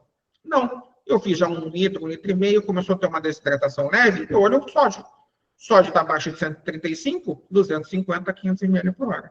Sódio corrigido acima de 135, eu uso só a diferença que aqui é o soro 45, aqui é o soro 0,9. Quando essa glicemia chegar em 250, não se esquecer de entrar com o soro glicosado. Só isso. Basicamente isso. Faço hidratação, observo. Tem sinal de desidratação grave? Sim, mais 1 litro. Tem sinal de choque? Droga vasoativa. Está desidratado leve? Qual que é o sódio corrigido? Abaixo de 135, mantenho com soro 0,9, acima de 135, 0,45. Acabou. É isso. Guarde isso que vai fluir muito bem. Tem pergunta? A tabela é usada no caso de hiperglicemia e não na cetoacidose. Muito bom. A tabela é usada para caso de crise hiperglicêmica, que é diferente de cetoacidose diabética, tá? Nas crises hiperglicêmicas, principalmente, a gente usa muito, a Beth está falando que a Beth é uma enfermeira nossa da UTI, a gente usa isso muito, essa tabela de correção, muito dos algoritmos ABCD, muito na UTI. Reposição de potássio. Falamos da hidratação, do bloqueio da hidratação. Reposição de potássio. Olha essa frase aqui. Sempre avaliar o potássio antes da insulina. Não dá para a gente sair injetando insulina no paciente sem saber o potássio. Qual a grande vantagem? A gasometria já vai te dar o valor do potássio. Certo? Se eu olhei, o paciente tem um débito urinário normal, o paciente está bem, está tranquilo, eu começo de 10 a 30 miliequivalentes por litro por hora. Mas como que eu vou saber calcular? Prática. Uma ampola de KCl 19,1% tem 25 mEq. Resolvi. Te respondi ou não? Uma ampola tem 25 mEq, vai que vai. Eu vou falar normalmente como eu faço. Eu normalmente coloco um soro de 1000, eu inicio sempre com 500 ml por hora, e eu coloco dentro desse soro de 1000 uma ampola de potássio, se o potássio do paciente está bom. E eu começo a correr em 500 ml por hora. A cada hora eu vou avaliando. Ou eu vou fazer essa infusão com uma ampola, 25 mEq, ou eu vou fazer com 2 ampolas, 50 mEq. Certo? Para correr em 2 horas.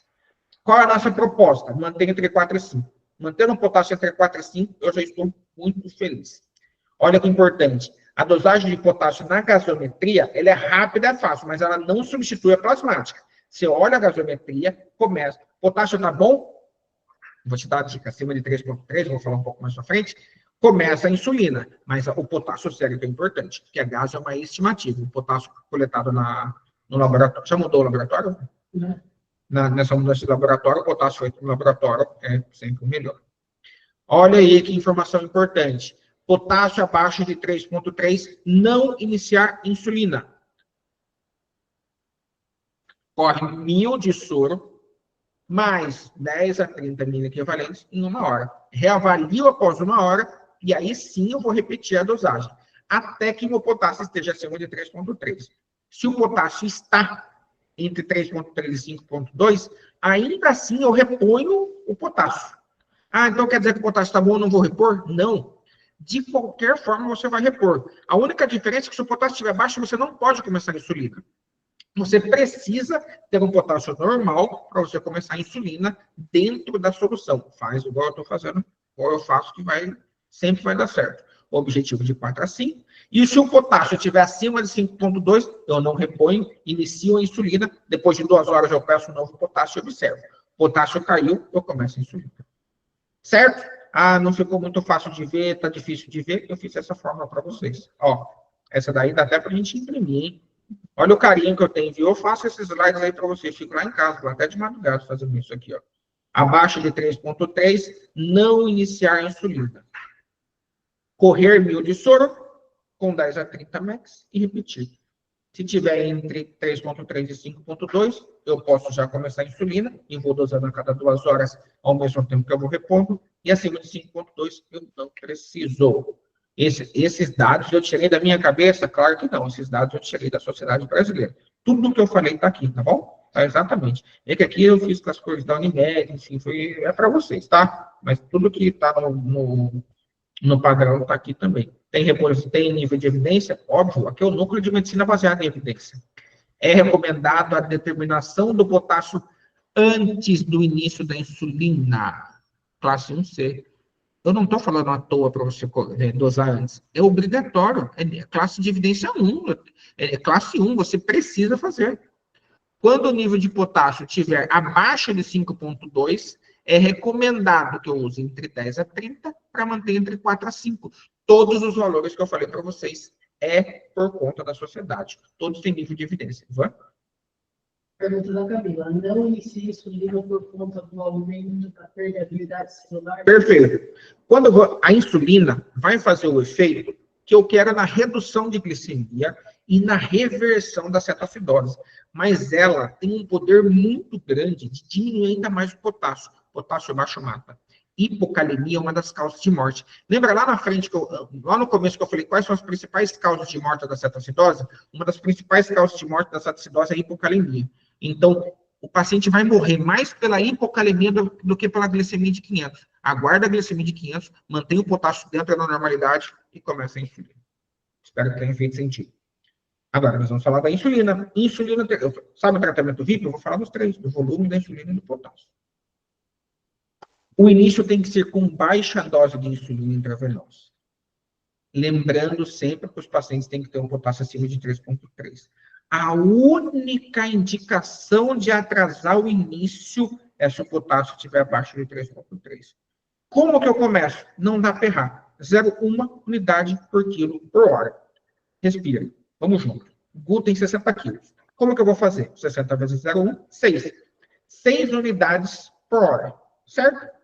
Como que nós fazemos a nossa fórmula da insulina? 99 ml de soro com 100 unidades de insulina, que é 1 ml de insulina. Isso dentro, os próximos slides é sobre isso, mas eu já vou falar agora, porque a repetição nos leva à excelência. Eu vou ter uma solução com 100 unidades de insulina em 100 ml de soro. Isso quer dizer que cada 1 ml tem uma unidade. Opa! Cada 1 ml da solução tem uma unidade? Sim. Pronto, começa com 100 unidades, 100 unidades por hora. Todas as vezes que você vê uma bomba de insulina correndo 6 unidades por hora, 6 ml por hora, 10 ml por hora, 15 ml por hora, você vai olhar e vai ler 10 unidades por hora, 6 unidades por hora. Quer dizer que a cada hora está injetando 6, 10, 15, dependendo do paciente, unidades em uma hora da infusão. Porque a solução é feita para ser 1 para 1. Fez sentido? Muito bom. E o que eu quero?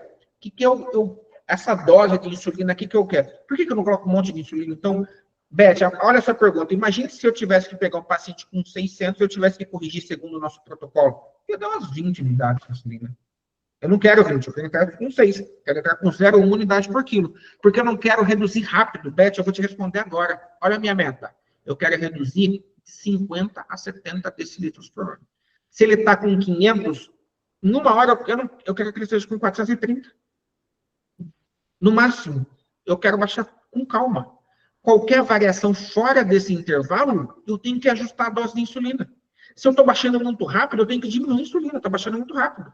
E se eu estou baixando muito lento, eu tenho que aumentar a insulina. Então, o ajuste de insulina, Betinha, não é baseado na tabela. O ajuste de insulina é baseado na redução de glicose da glicemia desse paciente. Lembrando sempre, quando eu tiver entre 200 e 250, obrigatoriamente eu vou entrar com o soro glicosado. Para quem é mais recente, para quem é novo, tem estudantes de medicina online, eu acho que a filha do Dr. Lênin está online também. Por que um paciente com glicemia alta, com diabetes, eu vou dar glicose para ele? Eu gostaria de ter essa pergunta. Importantíssima. Porque o que vai reverter a cetoacidose diabética desse paciente é a insulina. E se eu colocar a insulina muito rápido, não dá tempo dela reverter. Então, o que eu vou chegar? Eu vou encontrar, em algum momento, um equilíbrio perfeito. O que é o equilíbrio perfeito? Eu vou entrar numa taxa de infusão de glicemia e uma taxa de infusão de insulina a ponto que eu não precise alterar nenhuma nem outra. Porque vai chegar uma hora, você está com 10 unidades de insulina, 12 unidades, o paciente começa a cair muito, você vai ter que reduzir insulina. Se você está correndo 10, 12 ml por hora, 12 unidades por hora, está fazendo um efeito bom. Aí você tem que reduzir para 5, para 6, para 4, eu vou retardar a minha reversão. O que eu faço? Mantenho ele com 10 e coloco uma glicose. A glicose que está entrando é só para ser consumida pela insulina. Só a título de curiosidade, cada uma unidade de insulina come 5 gramas de glicose. O resto da vida, hein? Uma unidade de insulina come 5 gramas de glicose. Eu vou encontrar esse equilíbrio perfeito. Porque em algum momento eu vou estar caminhando junto. Uma infusão de insulina contínua, que é tudo que eu quero para reverter, e uma glicose. Por que eu estou dando essa glicose? Unicamente para o paciente não fazer hipoglicemia. A taxa de infusão de insulina evita a hipoglicemia. Fez sentido? Acredito que tenha feito. Tem nível de evidência? Sempre tem nível de evidência, né? Na cetoacidose moderada grave, iniciar a insulina quando o potássio estiver acima de 3,3. Enquanto 0,1 unidade por quilo por hora. Em pacientes com cetoacidose, deve ser considerado o início da insulina em bomba contínua. Essa é uma informação importante. No meu protocolo antigo, inclusive, e no protocolo da grande maioria de vocês, eu não sei quem são os colegas médicos que estão online, estamos com 50 pessoas online nesse momento. Antigamente, a gente fazia uma dose de ataque de 0,15 unidades por quilo de ataque bolos, seguido de uma infusão contínua. A sociedade americana ainda mantém esse bolos. A sociedade brasileira já pensa em fazer 100 bolos intravenoso inicial. Agora, em junho, eu vou encontrar o professor Marcelo Bertolucci no Congresso Brasileiro, no Congresso da SOCESP, da Sociedade de Cardiologia do Estado de São Paulo, e eu farei essa pergunta pessoalmente para ele, qual foi o desfecho encontrado, mas hoje a gente pode iniciar sem o bolos inicial. Isso aqui é muito difícil. Não é difícil. Checar o potássio. Como que eu vou fazer a insulina? Checar tudo que a gente já falou, viu? Checar o potássio. Quanto que eu vou fazer de insulina? 0 unidade por quilo. Opcional fazer o bolos, mas agora já não é mais mandatório. Você pode começar sem fazer o bolos, porque não teve mudança significativa. Destro de quanto? De hora em hora. O Guilherme tinha me perguntado. Destro capilar, tá, Guilherme? De hora em hora. E eu vou olhar. Betinha, você me perguntou. Queda da glicemia está mais que 70, o que eu faço? Reduzo a infusão. Não estava infundindo em 0,1 unidade por quilo? Eu vou reduzir para 0,07, Betinha. Pronto. Eu vou reduzir para 0,07 e fico tranquilo. Gustavo, 60 quilos. Gustavo, matemática, 6 vezes 7? Muito bem, 42. Gustavo já acertou de cabeça aqui, ó. 4,2 ml por hora. Eu vou sair de 6 ml por hora que você começou e vou fazer 4,2 ml, eles estão rindo. 4,2 ml por hora. Eu reduzo um pouco a infusão. 0,07 unidade por quilo por hora. E se a minha queda, a queda da glicemia acima de 70, ainda assim eu estou com uma queda acima de 70, reduzo para 0,05. E se a queda de glicemia ainda está acima, eu reduzo para 0,02. Aí eu vou pensar, opa, talvez esse paciente tenha uma sensibilidade diferente, aqui eu já começo. Com 200 já começo a entrar com um soro glicosato. Fez destro de hora em hora. E a queda da glicemia está linda, maravilhosa. Entre 50 e 70 do paciente, a queda está entre 50 e 70? Sim, mantém a infusão. E só adiciona a glicose para que chegue em 200. Não, a queda está menor que 50 e eu aumento. Quanto que eu aumento? Nada da minha cabeça. Ao invés de eu usar 0,1, eu uso 0,14. Pronto. Resumo, 0,1 para todo mundo. Está caindo muito rápido, 0,07. Está caindo muito rápido, 0,05. Está caindo muito rápido, 0,02, coloca a glicose. Uma unidade para todo mundo, 0,1 para todo mundo. Está caindo muito lento, 0,14. Está caindo no patamar que eu quero? Não tem. Só tem 3 opções. Ou eu vou manter, ou eu vou aumentar para 0,14, ou eu vou diminuir para 0,07 e seguir o outro fluxograma. Respira. Ah, você já falou isso, não me importa, eu vou falar de novo. Não iniciar a insulina se o potássio estiver abaixo de 3,3. Nesse caso eu tenho que repor. E após eu vou avaliar. Lembrando, o bônus inicial é opcional, ele já não é mais uma obrigatoriedade. Como eu faço a solução da insulina? Brian, você já falou, não me importa, esse é o momento que vale a pena tirar uma foto, hein? 99 ml de soro fisiológico, 100 unidades de insulina. Olha aqui que eu falei para vocês. Quando eu tenho 99 ml de soro com 100 unidades de insulina, eu tenho 100 ml com 100 unidades. Isso quer dizer que cada uma unidade é 1 ml. Pronto. Inicia a bomba em 0,1 unidade por quilo, só fazer o cálculo. Multiplicar por 0,1 é a mesma coisa que dividir por 10, então não tem muito como se preocupar. Lembrando do nosso objetivo de queda de 50 a 70, e eu vou reduzindo de 0,05, 0,2, conforme o paciente vai baixando ou caindo muito rápido. Eu quero saber de novo, tá aí a solução, ó, prepara a solução. Não, pode falar. Uma dúvida, Guilherme. 100 unidades de insulina regular é igual ao ml? Isso aí, 1 ml de insulina da regular são 100 unidades. Então, 1 ml são 100 unidades. Então, quando você coloca 1 ml em 99, você vai ter 100 para 100. Muito boa observação. Isso aqui é só para vocês tirarem uma foto. Hã? Cauã Felipe está online, meu lindo, amorzão da vida do tio. Preparar a solução, você coloca um soro fisiológico, 100 unidades, 99 ml de soro fisiológico e 1 ml de insulina. Ajustar o volume, dobrar ou reduzir de acordo com a queda, que é nosso objetivo de 50 e 70.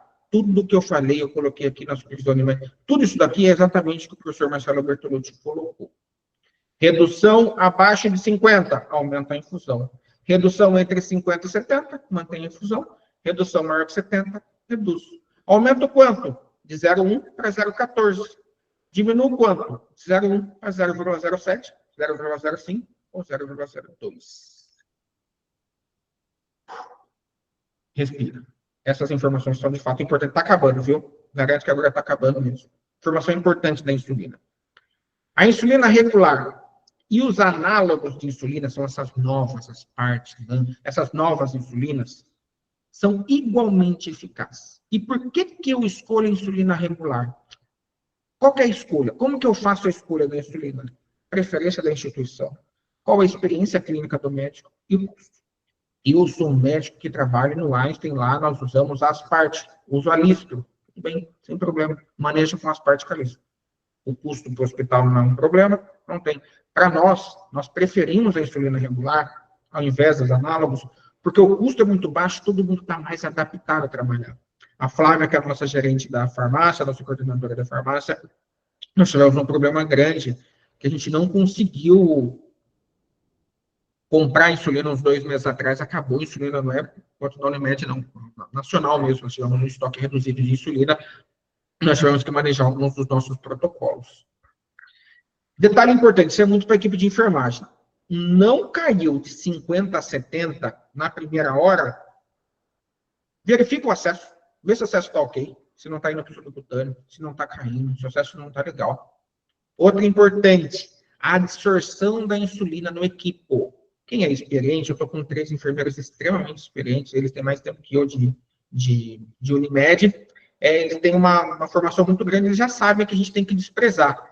Sempre a insulina, ela gruda no equipo e ela fica inativada, então a gente despreza 10% do volume inicial. Se a nossa solução tem 100 ml, despreza 10 ml para você conseguir fazer uma infusão com uma insulina mais efetiva. Eu não sei se esse é o nosso padrão aqui, mas os enfermeiros deveriam ficar mais atentos a gente desprezar 10% da insulina, viu? A queda da insulina é resultado tanto da atividade da insulina quanto da reposição. Então, o volume ele é tão importante, tão importante, tão importante quanto a insulina. Por isso que eu não me preocupo em começar a insulina muito rápido, mas eu me preocupo em entrar com um volume muito rápido. Mãozinha levantada. 6 horas da validade da solução ainda mantém? Sim, né? Cara, mantém. Mantém. É 6 horas. Eu coloquei aqui embaixo, né? Substituir conjunto a cada 6 horas. 6 horas de validade. Mais do que isso, a gente já começa a perder a efetividade. Porque ela não gruda só na equipe, ela começa a ficar inativa lá em cima também. 6 horas de validade é o nosso padrão. E raramente a gente vai esvaziar tudo em 6 horas, então é um tempo ok. Quando eu estava falando, a atividade da insulina é importante, mas a reposição volêmica é tão importante quanto a reposição sozinha. Olha esse dado importante, evidência científica, só a reposição volêmica pode baixar de 35 a 70 por hora, só de você repor.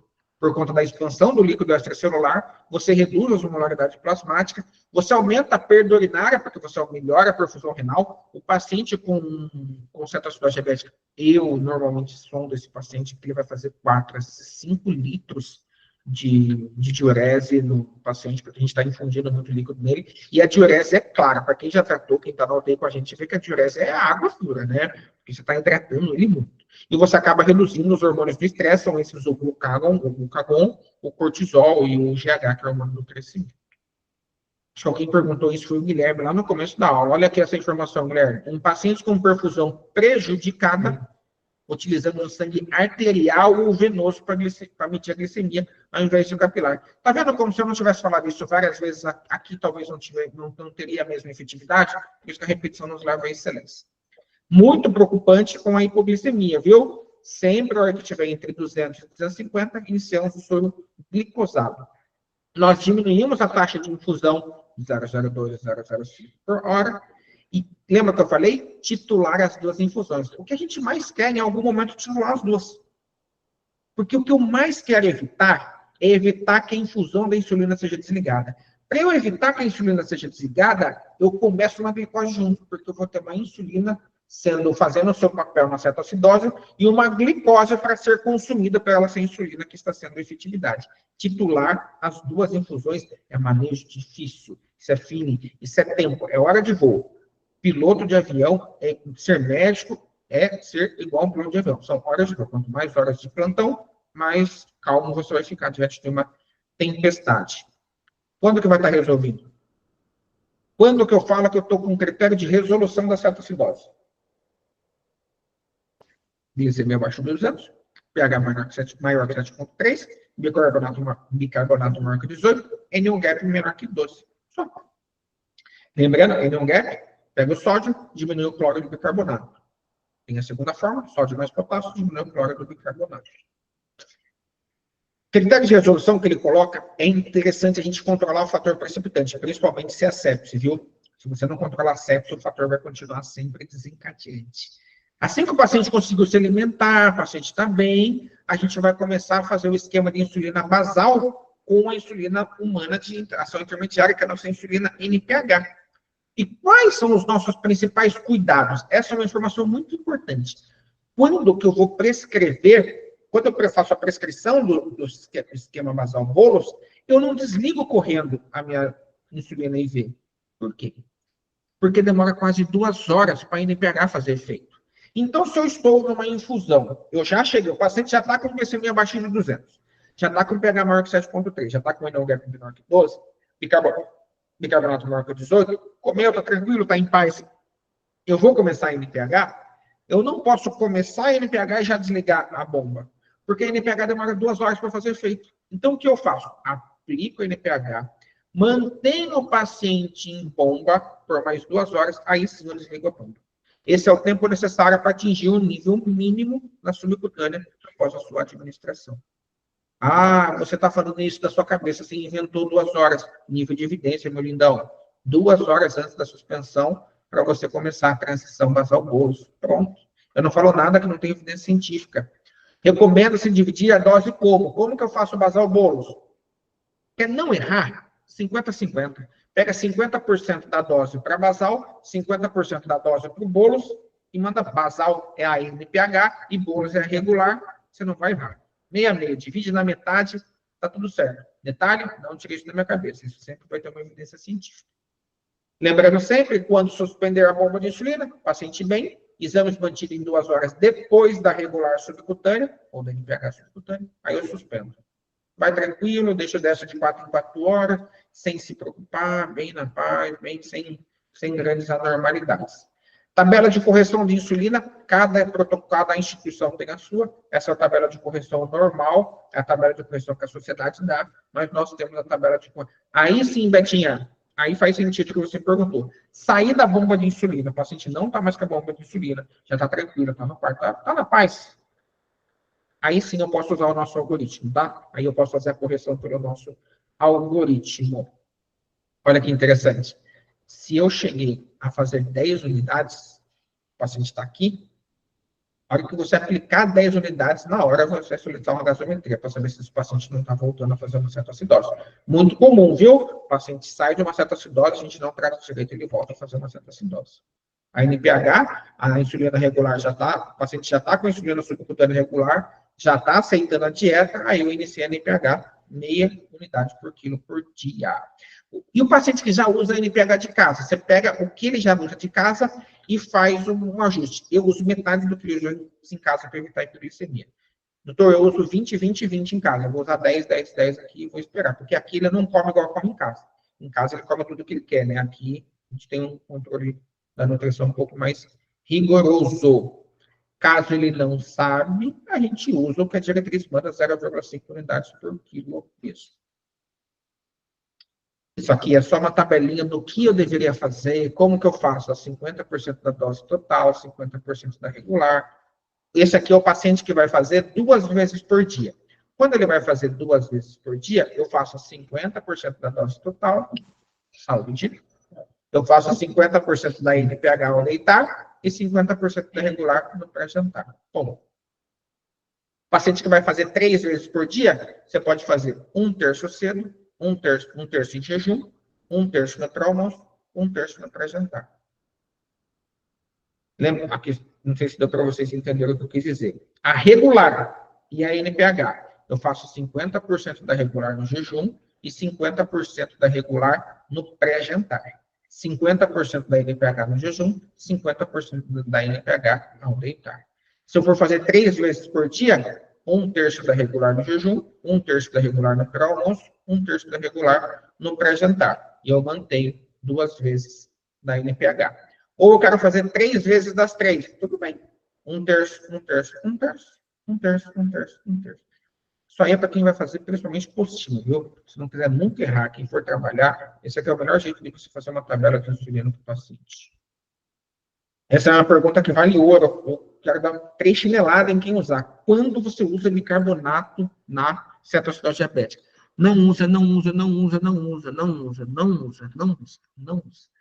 Não usa, não usa. Mas o bicarbonato do paciente está 0,1. Não usa. Não usa. Está muito baixo. Não usa. Não, não usa. Não usa. Não usa. Você só vai usar se e somente se o pH desse paciente estiver abaixo de 6,9. E olha que o nível de recomendação é 2B. 2B pode ser considerado. Nível de recomendação é classe 1. Você tem que fazer. Você tem que fazer isso. 2B, tá? Nível 1. 2A. Você deve ser considerado. Você deve considerar. E 2B você pode considerar. Classe 3 você não vai fazer. Classe 1 você tem que fazer. 2A você deve fazer. Deve considerar, perdão. 2B você pode considerar. E 3 você não pode fazer. Então, assim, o nível de evidência é muito fraco, só se o pH estiver abaixo de 6,9. Eu fiz uma imagem, claro que eu fiz. Se o pH estiver acima de 7, não fazer bicarbonato, não fazer bicarbonato. Se o pH estiver entre 6,9 e 7, algumas referências, vou falar que na USP, tem um livro da USP, sabe aquele livro que todo mundo usa de emergência da USP? E algumas referências orientam 50 ml de bicarbonato em 200 ml de soro. Mas, sim, fraquíssimas evidências científicas. É um estudo de cohort e é nível de evidência C por conta de ser critério de especialista. E se ele estiver abaixo de 6,9, aí não tem o que fazer. Aí eu posso usar assim, viu? De 50 a 100 ml de bicarbonato, 0,8, com mais 400 ml de soro fisiológico ou água destilada. Certo? Tem a Camila falou do Base Excess. Camila, para reposição de bicarbonato, existe uma conta que dá para fazer. Aqui eu tenho meus programas que eu decoro todas as formas, né? Mas é o peso vezes o Base Excess vezes 0,3 divide por 3. Peso do paciente vezes o Base Excess da gaso vezes 0,3 divide por 3. O valor que der isso, já dá o valor em ml. Deu 85 ml. Deu 100 ml. Deu 120 ml. Esse resultado já dá o valor em ml para você infundir para esse paciente. Mas você não quer errar de 50 a 100, e aí você vai usando a gasometria de novo. Quais são os riscos de bicarbonato? Aumenta muito a chance de hipocalemia, a ter um potencial risco de hipocontratilidade cardíaca e arritmia, gera alcalose metabólica, acidose licórica paradoxal e edema cerebral. E sem contar que ele atrasa muito a normalização do lactato e ele sobe muito o sódio. Então, o bicarbonato só se o pH estiver abaixo de 6,9. Quem usar o bicarbonato com pH acima de 7, eu vou dar 3 chineladas. Eu sou muito bravo. Dieta, jejum, né? Jejum na chegada, sempre. Jejum. Quando que eu vou reiniciar a dieta? Quando eu tiver uma reposição.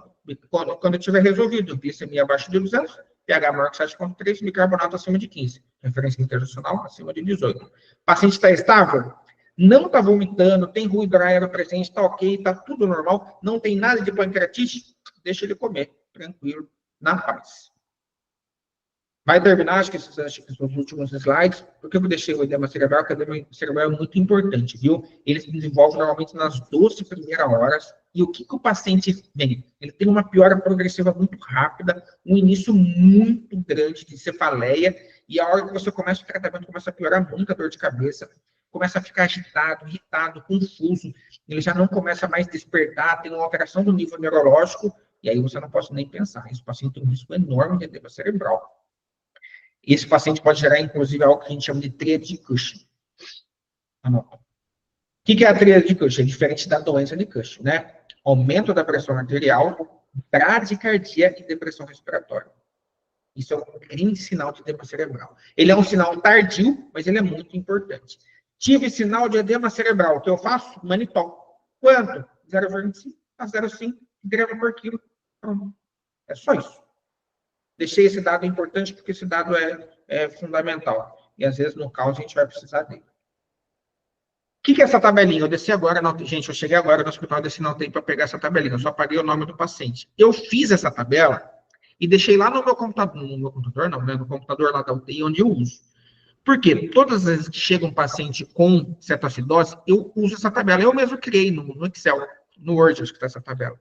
Olha o que eu fiz. Eu coloquei a hora da gasometria, o pH, o destro, quanto eu estou correndo de insulina, quanto eu estou correndo de glicose, como está o potássio desse paciente, como está o sódio, quanto que eu estou na reposição de soro fisiológico mais potássio e quanto está o bicarbonato. Olha que legal. Essa aqui foi essa paciente que chegou 2 semanas atrás. Olha isso aqui. Gravíssimo. Foi a da osteomielite. 6,84. Alguém fez pergunta? Também, nesse caso, consideraria o bicarbonato. Não consideraria. Eu fiz bicarbonato. Eu sou contra o bicarbonato, mas eu sigo a diretriz, né? Nesse caso, eu fiz bicarbonato. Então, ó, o pH estava 6,84, destro acima de 500. O que eu fiz? Comecei a insulina, 10 ml por hora. Coloquei glicose? Não. Por que eu não coloquei glicose, destro? Tá bom. Potássio estava bom? Tá. Só comecei a insulina porque o potássio estava bom. Olha. Mesmo assim eu repus. O que eu fiz? 250 ml por hora de soro, mais uma ampola de potássio, correndo a todo momento. Olha o bicarbonato desse paciente. E olha que interessante a evolução do pH. 6,84, 6,92, 7,18, 7,21, 7,23, 7,25. Por que eu não anotei mais? Porque acabou meu plantão. Acabou 7 horas. Né? Não tinha anotado mais. Meu plantão acabou às 7 esse dia. E olha que legal a glicemia. Glicemia 500, ainda acima de 500. Olha que interessante. Baixou 50, 70 aqui, Gu. O que eu fiz? Opa, aumentei de quanto? De 0,1 para 0,14. Eu vou contar. Eu peguei essa tabela e coloquei essa tabela aqui hoje. E se eu não tivesse feito o protocolo, eu ia passar vergonha agora com vocês. Exatamente aqui, eu aumentei exatamente para 0,14. Olha aqui, começou a cair. Eu comecei a ficar mais tranquilo. Quando esta glicemia caiu de 250, entrei com glicose. Eu baixei um pouquinho a insulina, entrei com glicose. Olha que interessante, até aqui estava uma ampola de potássio, não estava? Olha aqui, potássio caiu para 3,3. Automaticamente, eu subi 2 ampolas de potássio. Então, eu comecei a correr 250 ml por hora, com 2 ampolas de potássio na solução, para eu conseguir manter o potássio um pouco melhor. Olha o bicarbonato desse paciente. 4,8, 5,2, 8, 10, 13, 16. Eu acredito que o Dr. Bruno, nosso coordenador que assumiu o plantão no final, praticamente em 1, 2 horas ele já ia estar revertido essa cetoacidose. Olha que tabelinha linda. Essa tabelinha aqui, assim, você não deixa comer, você não come bola com uma tabela como essa.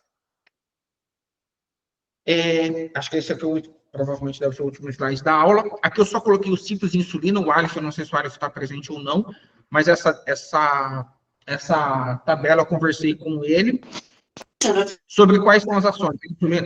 A insulina líspida, as partes, ela é extremamente rápida.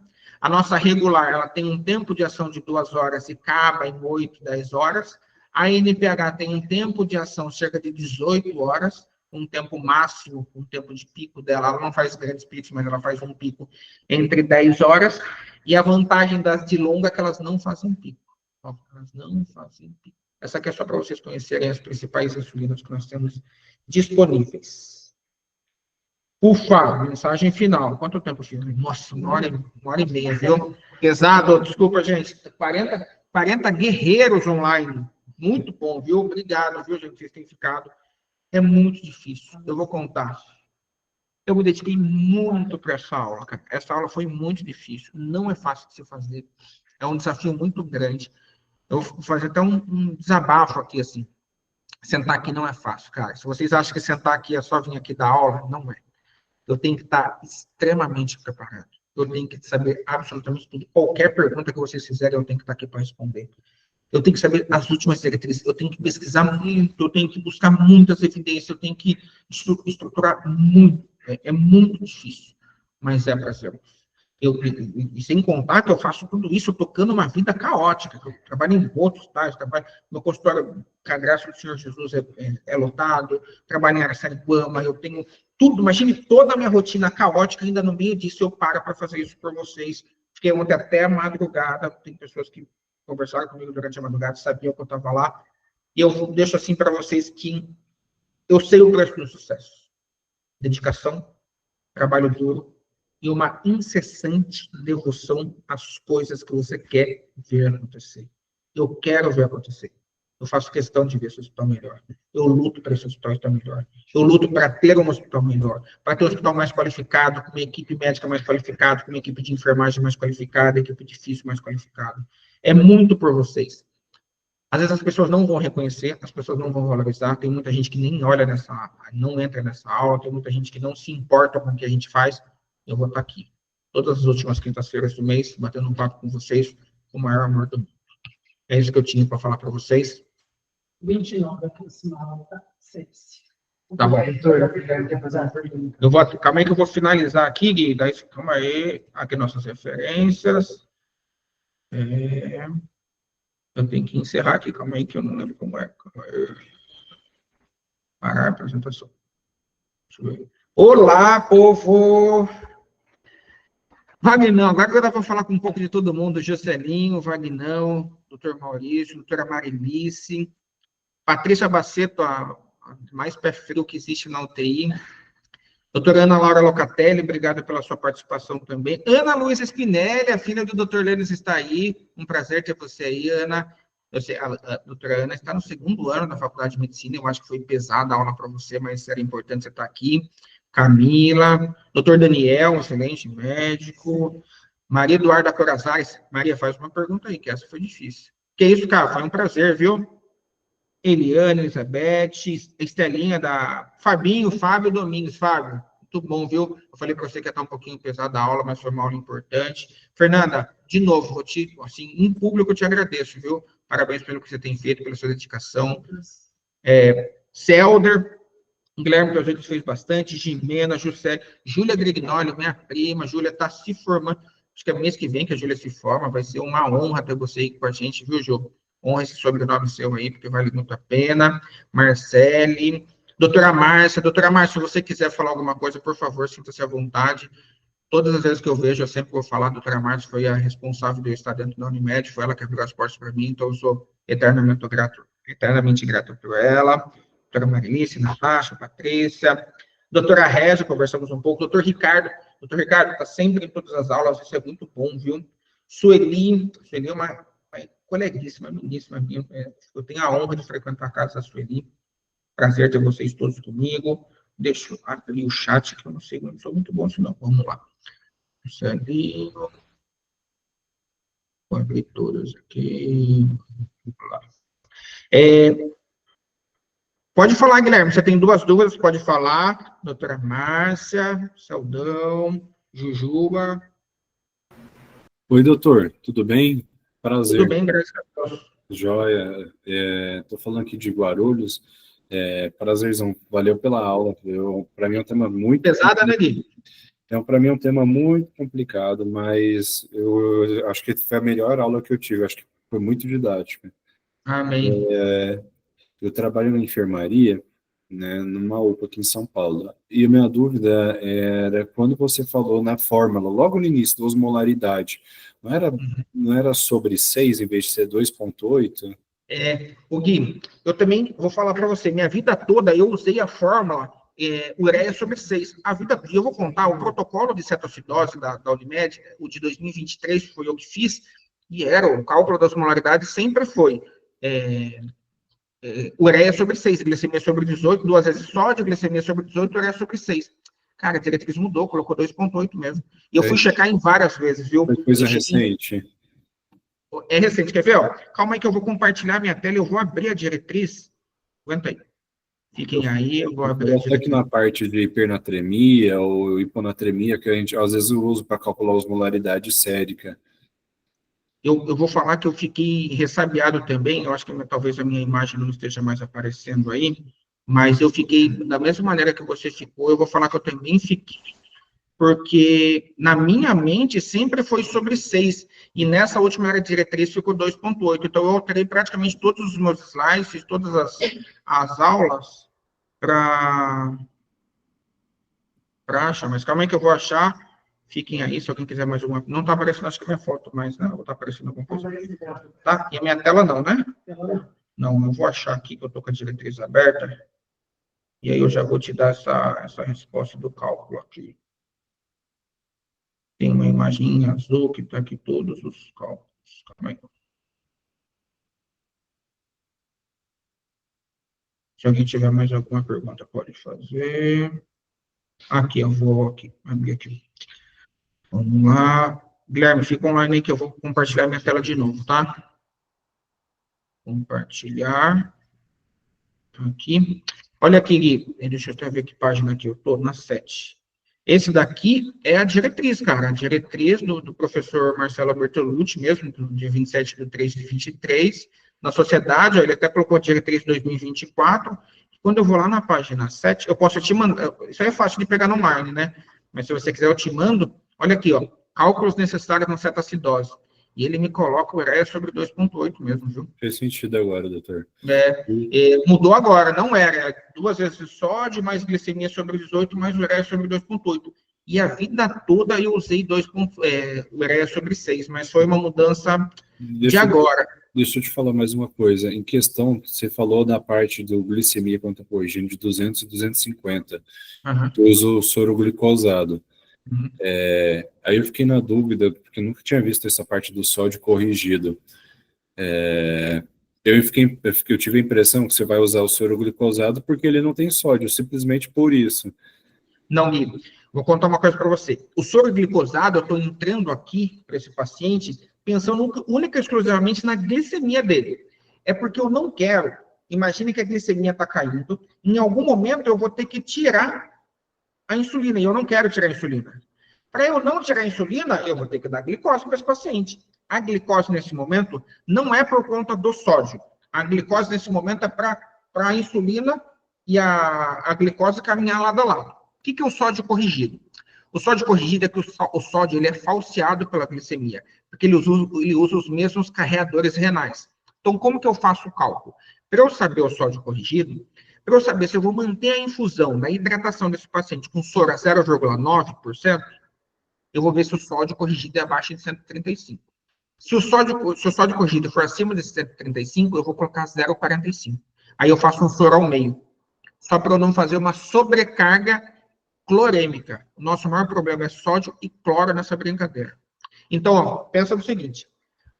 O soro glicosado, eu entendi o que você está falando. Você pensou em entrar com o soro glicosado porque o paciente estaria com uma hipernatremia. Não é. Não, eu entendi a sua pergunta. O soro glicosado é única e exclusivamente para manter a insulina. Agora, do ponto de vista de usar um soro a 0,45, é só por conta do sódio. Se o sódio corrigido, lembrando que eu somo 1,6 para cada 100 glicose a mais, eu vou usar o soro a 0,45 se o sódio for acima de 135 e o soro a 0,9 se o sódio for abaixo. Esse corrigido logo chegou para você na emergência, já fez 1.000, 1.500, e aí você já pede 1 ou 2 horas depois, esse já seria o corrigido. Com toda a honestidade do universo. Chegou para você na emergência, volume exorbitante, 0,9%, esquece sódio. Volume nesse paciente, pega o potássio do paciente, potássio bom, bomba de insulina, já começa a repor potássio, VIP. Respira. Na primeira hora, você vai pedir os exames, pegou os exames, aí você vai calcular. Esquece não gap, osmolaridade, nada. De cara, volume exorbitante nesse paciente, põe potássio nesse paciente, coloca insulina nele. Com o tempo, daqui 1 hora, você vai fazer os cálculos de osmolaridade, sódio corrigido. Aí, com isso, já seria o sódio corrigido, né? Fez sentido agora. E se fizesse soro ao meio, eu faria 1 litro, né? Metade. Exato. E uma última 500 de soro físico e 500 de água destilada. E uma última coisa, doutor. E tem serviço que a gente não tem isso à sua disposição, de fazer de 1 em 1 hora, de 2 em 2, demora 4 a 5 horas. O que fazer? Cara, assim, com orações fervorosas, primeiro de tudo, mas assim, a gasometria vai ser muito dura você ficar sem uma gasto, vai ficar um pouco cego, você vai ficar desnorteado. Mas você não vai... Você não tem nada, você não tem nenhum exame no local? Tem serviço que demora, só isso. O que eu faria, se eu estou num serviço que demora, eu não pensaria 2 vezes, eu faria uma grande quantidade de volume nesse paciente, infundindo ele bem, ficaria pelo menos na ponta de dedo, você ia saber. Eu só tomaria um pouco mais de cuidado com a insulina, porque você não vai saber o potássio. Se você tiver um primeiro potássio, já vai te aliviar, mas você viu um dado que eu dei? Que só a hidratação consegue cair de 35 a 70 miligramas por decilitro, então isso é fundamental. Certinho, doutor. Fechou. Se puder só deixar o seu e-mail aí, o contato, agradeço, tá? Muito Eu obrigado. vou, põe, não sei se para você é ruim, põe seu WhatsApp aqui que no chat que eu já te mando um oi aí. Fechou. Com Deus. Tchau, tchau. Amém. A Régia falou para a gente dar um spoiler. Em junho, nós teremos uma convidada especial. A doutora Régia, assim, brilhantemente conversou com o doutor Adriano. Nós temos uma convidada que vai falar sobre cuidados paliativos para a gente. É uma aula, assim, fundamental, extremamente especial. E, assim, vamos dar o principal de tudo, assim, querer saber mais do assunto, porque é importantíssimo. E a importância de a gente saber mais é importante, mas o principal de prestigiar, né? Prestigiar o cuidado da doutora Régia.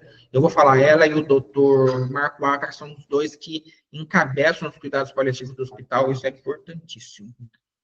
Mais alguma dúvida? Alguém quer falar alguma coisa? O WhatsApp, eu já vou falar com o Guilherme. Não passa em trote no Guilherme, não, hein? Ricardo, obrigado, viu? Eu agradeço. Muito bom. Eu acho que era isso. E o próximo tema da semana que vem, perdão, não, do mês que vem, sepse. Muito bom, viu? Fiquem com Deus. Deus abençoe a vida de todo mundo. Foi um prazer estar com vocês mais uma vez. Abraço. Maurício, você quer falar alguma coisa? Então tá bom. Tchau, tchau.